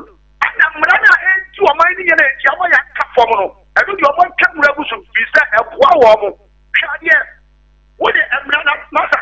Sabi Wednesday papa yan karo kre. So one will be a would do referee I was also extra apaso. I can't some man ho. It is this for my yamrana and the above was no one knew say. Eventually I say and so we have to call the way and don't say road you can see. So no about the president and no I say for what I say. The baby review the system ready be bless you all. And we say so if I am president, okay. Yana was na yanko ni from so na fi yenti. Parliament here already you know so Adaroma. Good morning. Good morning. Yes sir. Na mencha papa. So na mi adome ho ya pa. Da kropeni. Okay, senior. Mencha ono abajafo nyina. Na mencha misudike ni ndisi nyina. Ndisi wijata na kwesi badi obi amcha no ura ba kemfo ne number Joseph Yami. Okay. Now he come hapa na niema ekoso.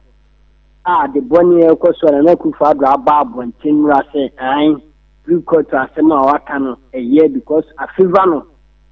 Since na do be dia de ni ya enka no kro. Ade bi e bekoko to bia no mfano no nya pipi ni kwa so difo. Na di oma ye to oma mu na di saade ne kichi omra ntia Samra bay, Mijisa Mnebedra, and the MPP local control position, Yamia 2024. Now say, never be due a more chroma. And many Pabia Bab on Teso Mocasa, who have chroma, when you call it me a cafe, road decay. ɔka nɔkora wɔ kurom a because sɛ na ɔsi twa bɔ President Mahama paa wɔ kurom a ɔbɛn Akufo-Addo baa deɛ ɔyɛ a na ɔyɛ wɔsi twa bɔ no because ɔnakora na ɔka no yɛti kurom a yɛde na do bɛdi adeɛ kurom de nneɛma agye ne nsam nneɛma nyinaa yɛ bata wɔ kurom a ne yɛ mmara soso ne yɛ mu mmara na wɔpɛ investment wɔ baabi meda ase yɛnso da ase Krobia Asante Kotokomensa. I was listening live from Amstead. Asante Benjamin at the I don't know. We will say hi, Sir Mike. Great show. Okay. Odike Fanusi. Yes, I'm the American say. I was say your security call your educational curriculum. Na ye create yema bruno e bano ye inculcate security consciousness. Or personal security. Interpersonal security and then the national security. So you starting from there.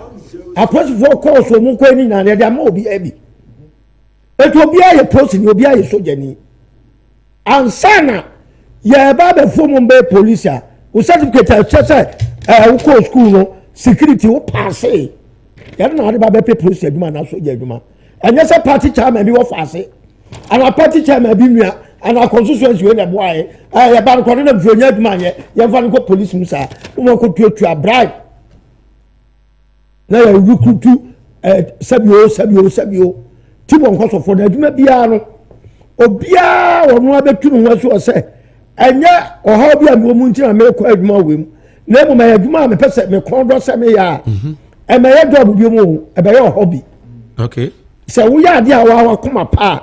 And yet, Obia. Mame Vochi, last caller. Hello, good morning. Abani, good morning. Hello, good morning. Okay, Utino, so the kid is your home. Abani Utio Honti, Besaba. Say, oh, by I meant your home. But of meant your home. It's not about the resources. See, I to talk how my place for. But it's a MP before cast answer. No, me both from me. Okay. The tennis. Okay. The professionalism. Odikawi. Hello, good morning.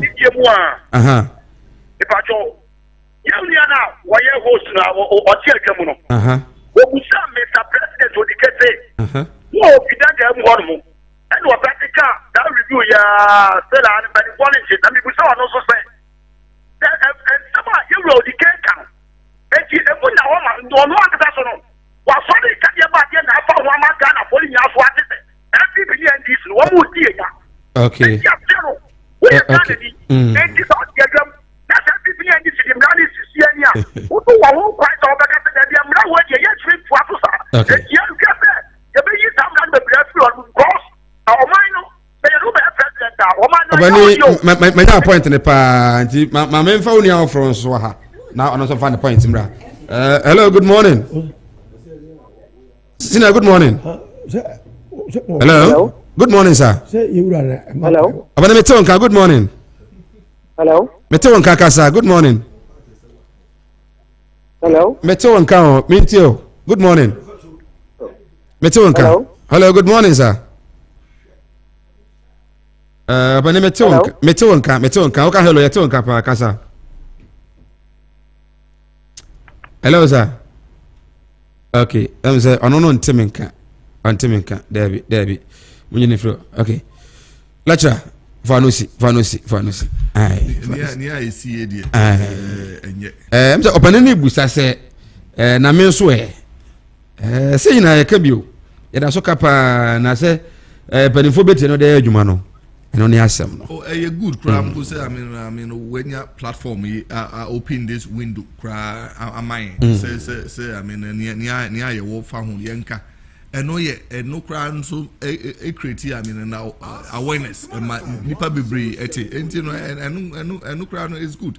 Name probably no ye move I mean a step further from there. Near here parties ningina omo manifesto ebetuja no omo fa bibisa inshim na omo banso Ghana for ye monitor ni making sure say ni omo kind omo manifesto omo implemented. Okay. Now so what a great idea with an inspirational man. Christian Edu Jamfi say listening from Kumasi campus. Kumasi campus idea here Amsterdam na say Paulidia na okay. Odike I'm for Odike asempa na akalo mbeto abanama no. Na ya ne hia no. Ya antu ano. Yako. Doc. And I was saying training no very very important. Training no as we said earlier morals no and ethics no very. Abani facha me na me fa we wati. Mr. Mami just right. Abani good morning. Hello. Good morning. Afrache. Good morning. Hello, Minister John. Yes, atonka. Samai ni. Say enyu. Yako and say omo ba mu nso a omo ebeye police officers yenko so with training no because oni akro no wa ba mu aba be hu say ukretu a tumi a ewom onim country no baby I mean weak points omo me vulnerable enti onu sa no say odi decide say odi boni a easy so enti omo remu a enu kra mpo hiamo na near monitor omo making sure say omo are the right thing but I say IDP way or yeah there even so omo nya kukudro kra yeah that's it dog yemre na mote Edmond Obambe Prayer lecturer Kumasi Technical University mote nka ene anopei sanso na mote His Excellency Akwasi Ade Odike a leader and founder Edema UPP Amanyuko no so enka and have a Prince Jima a lecturer appointing Apiaminka University also ena Obutu also otene kamedin. That is the show was produced by Augustina Ansa de Ebo and a hard-working producer and a DJ Mandela and so Ebuano. Me sorry, I'm a McBee at me at Waso. Yenchia Chairman Crosby anyone can you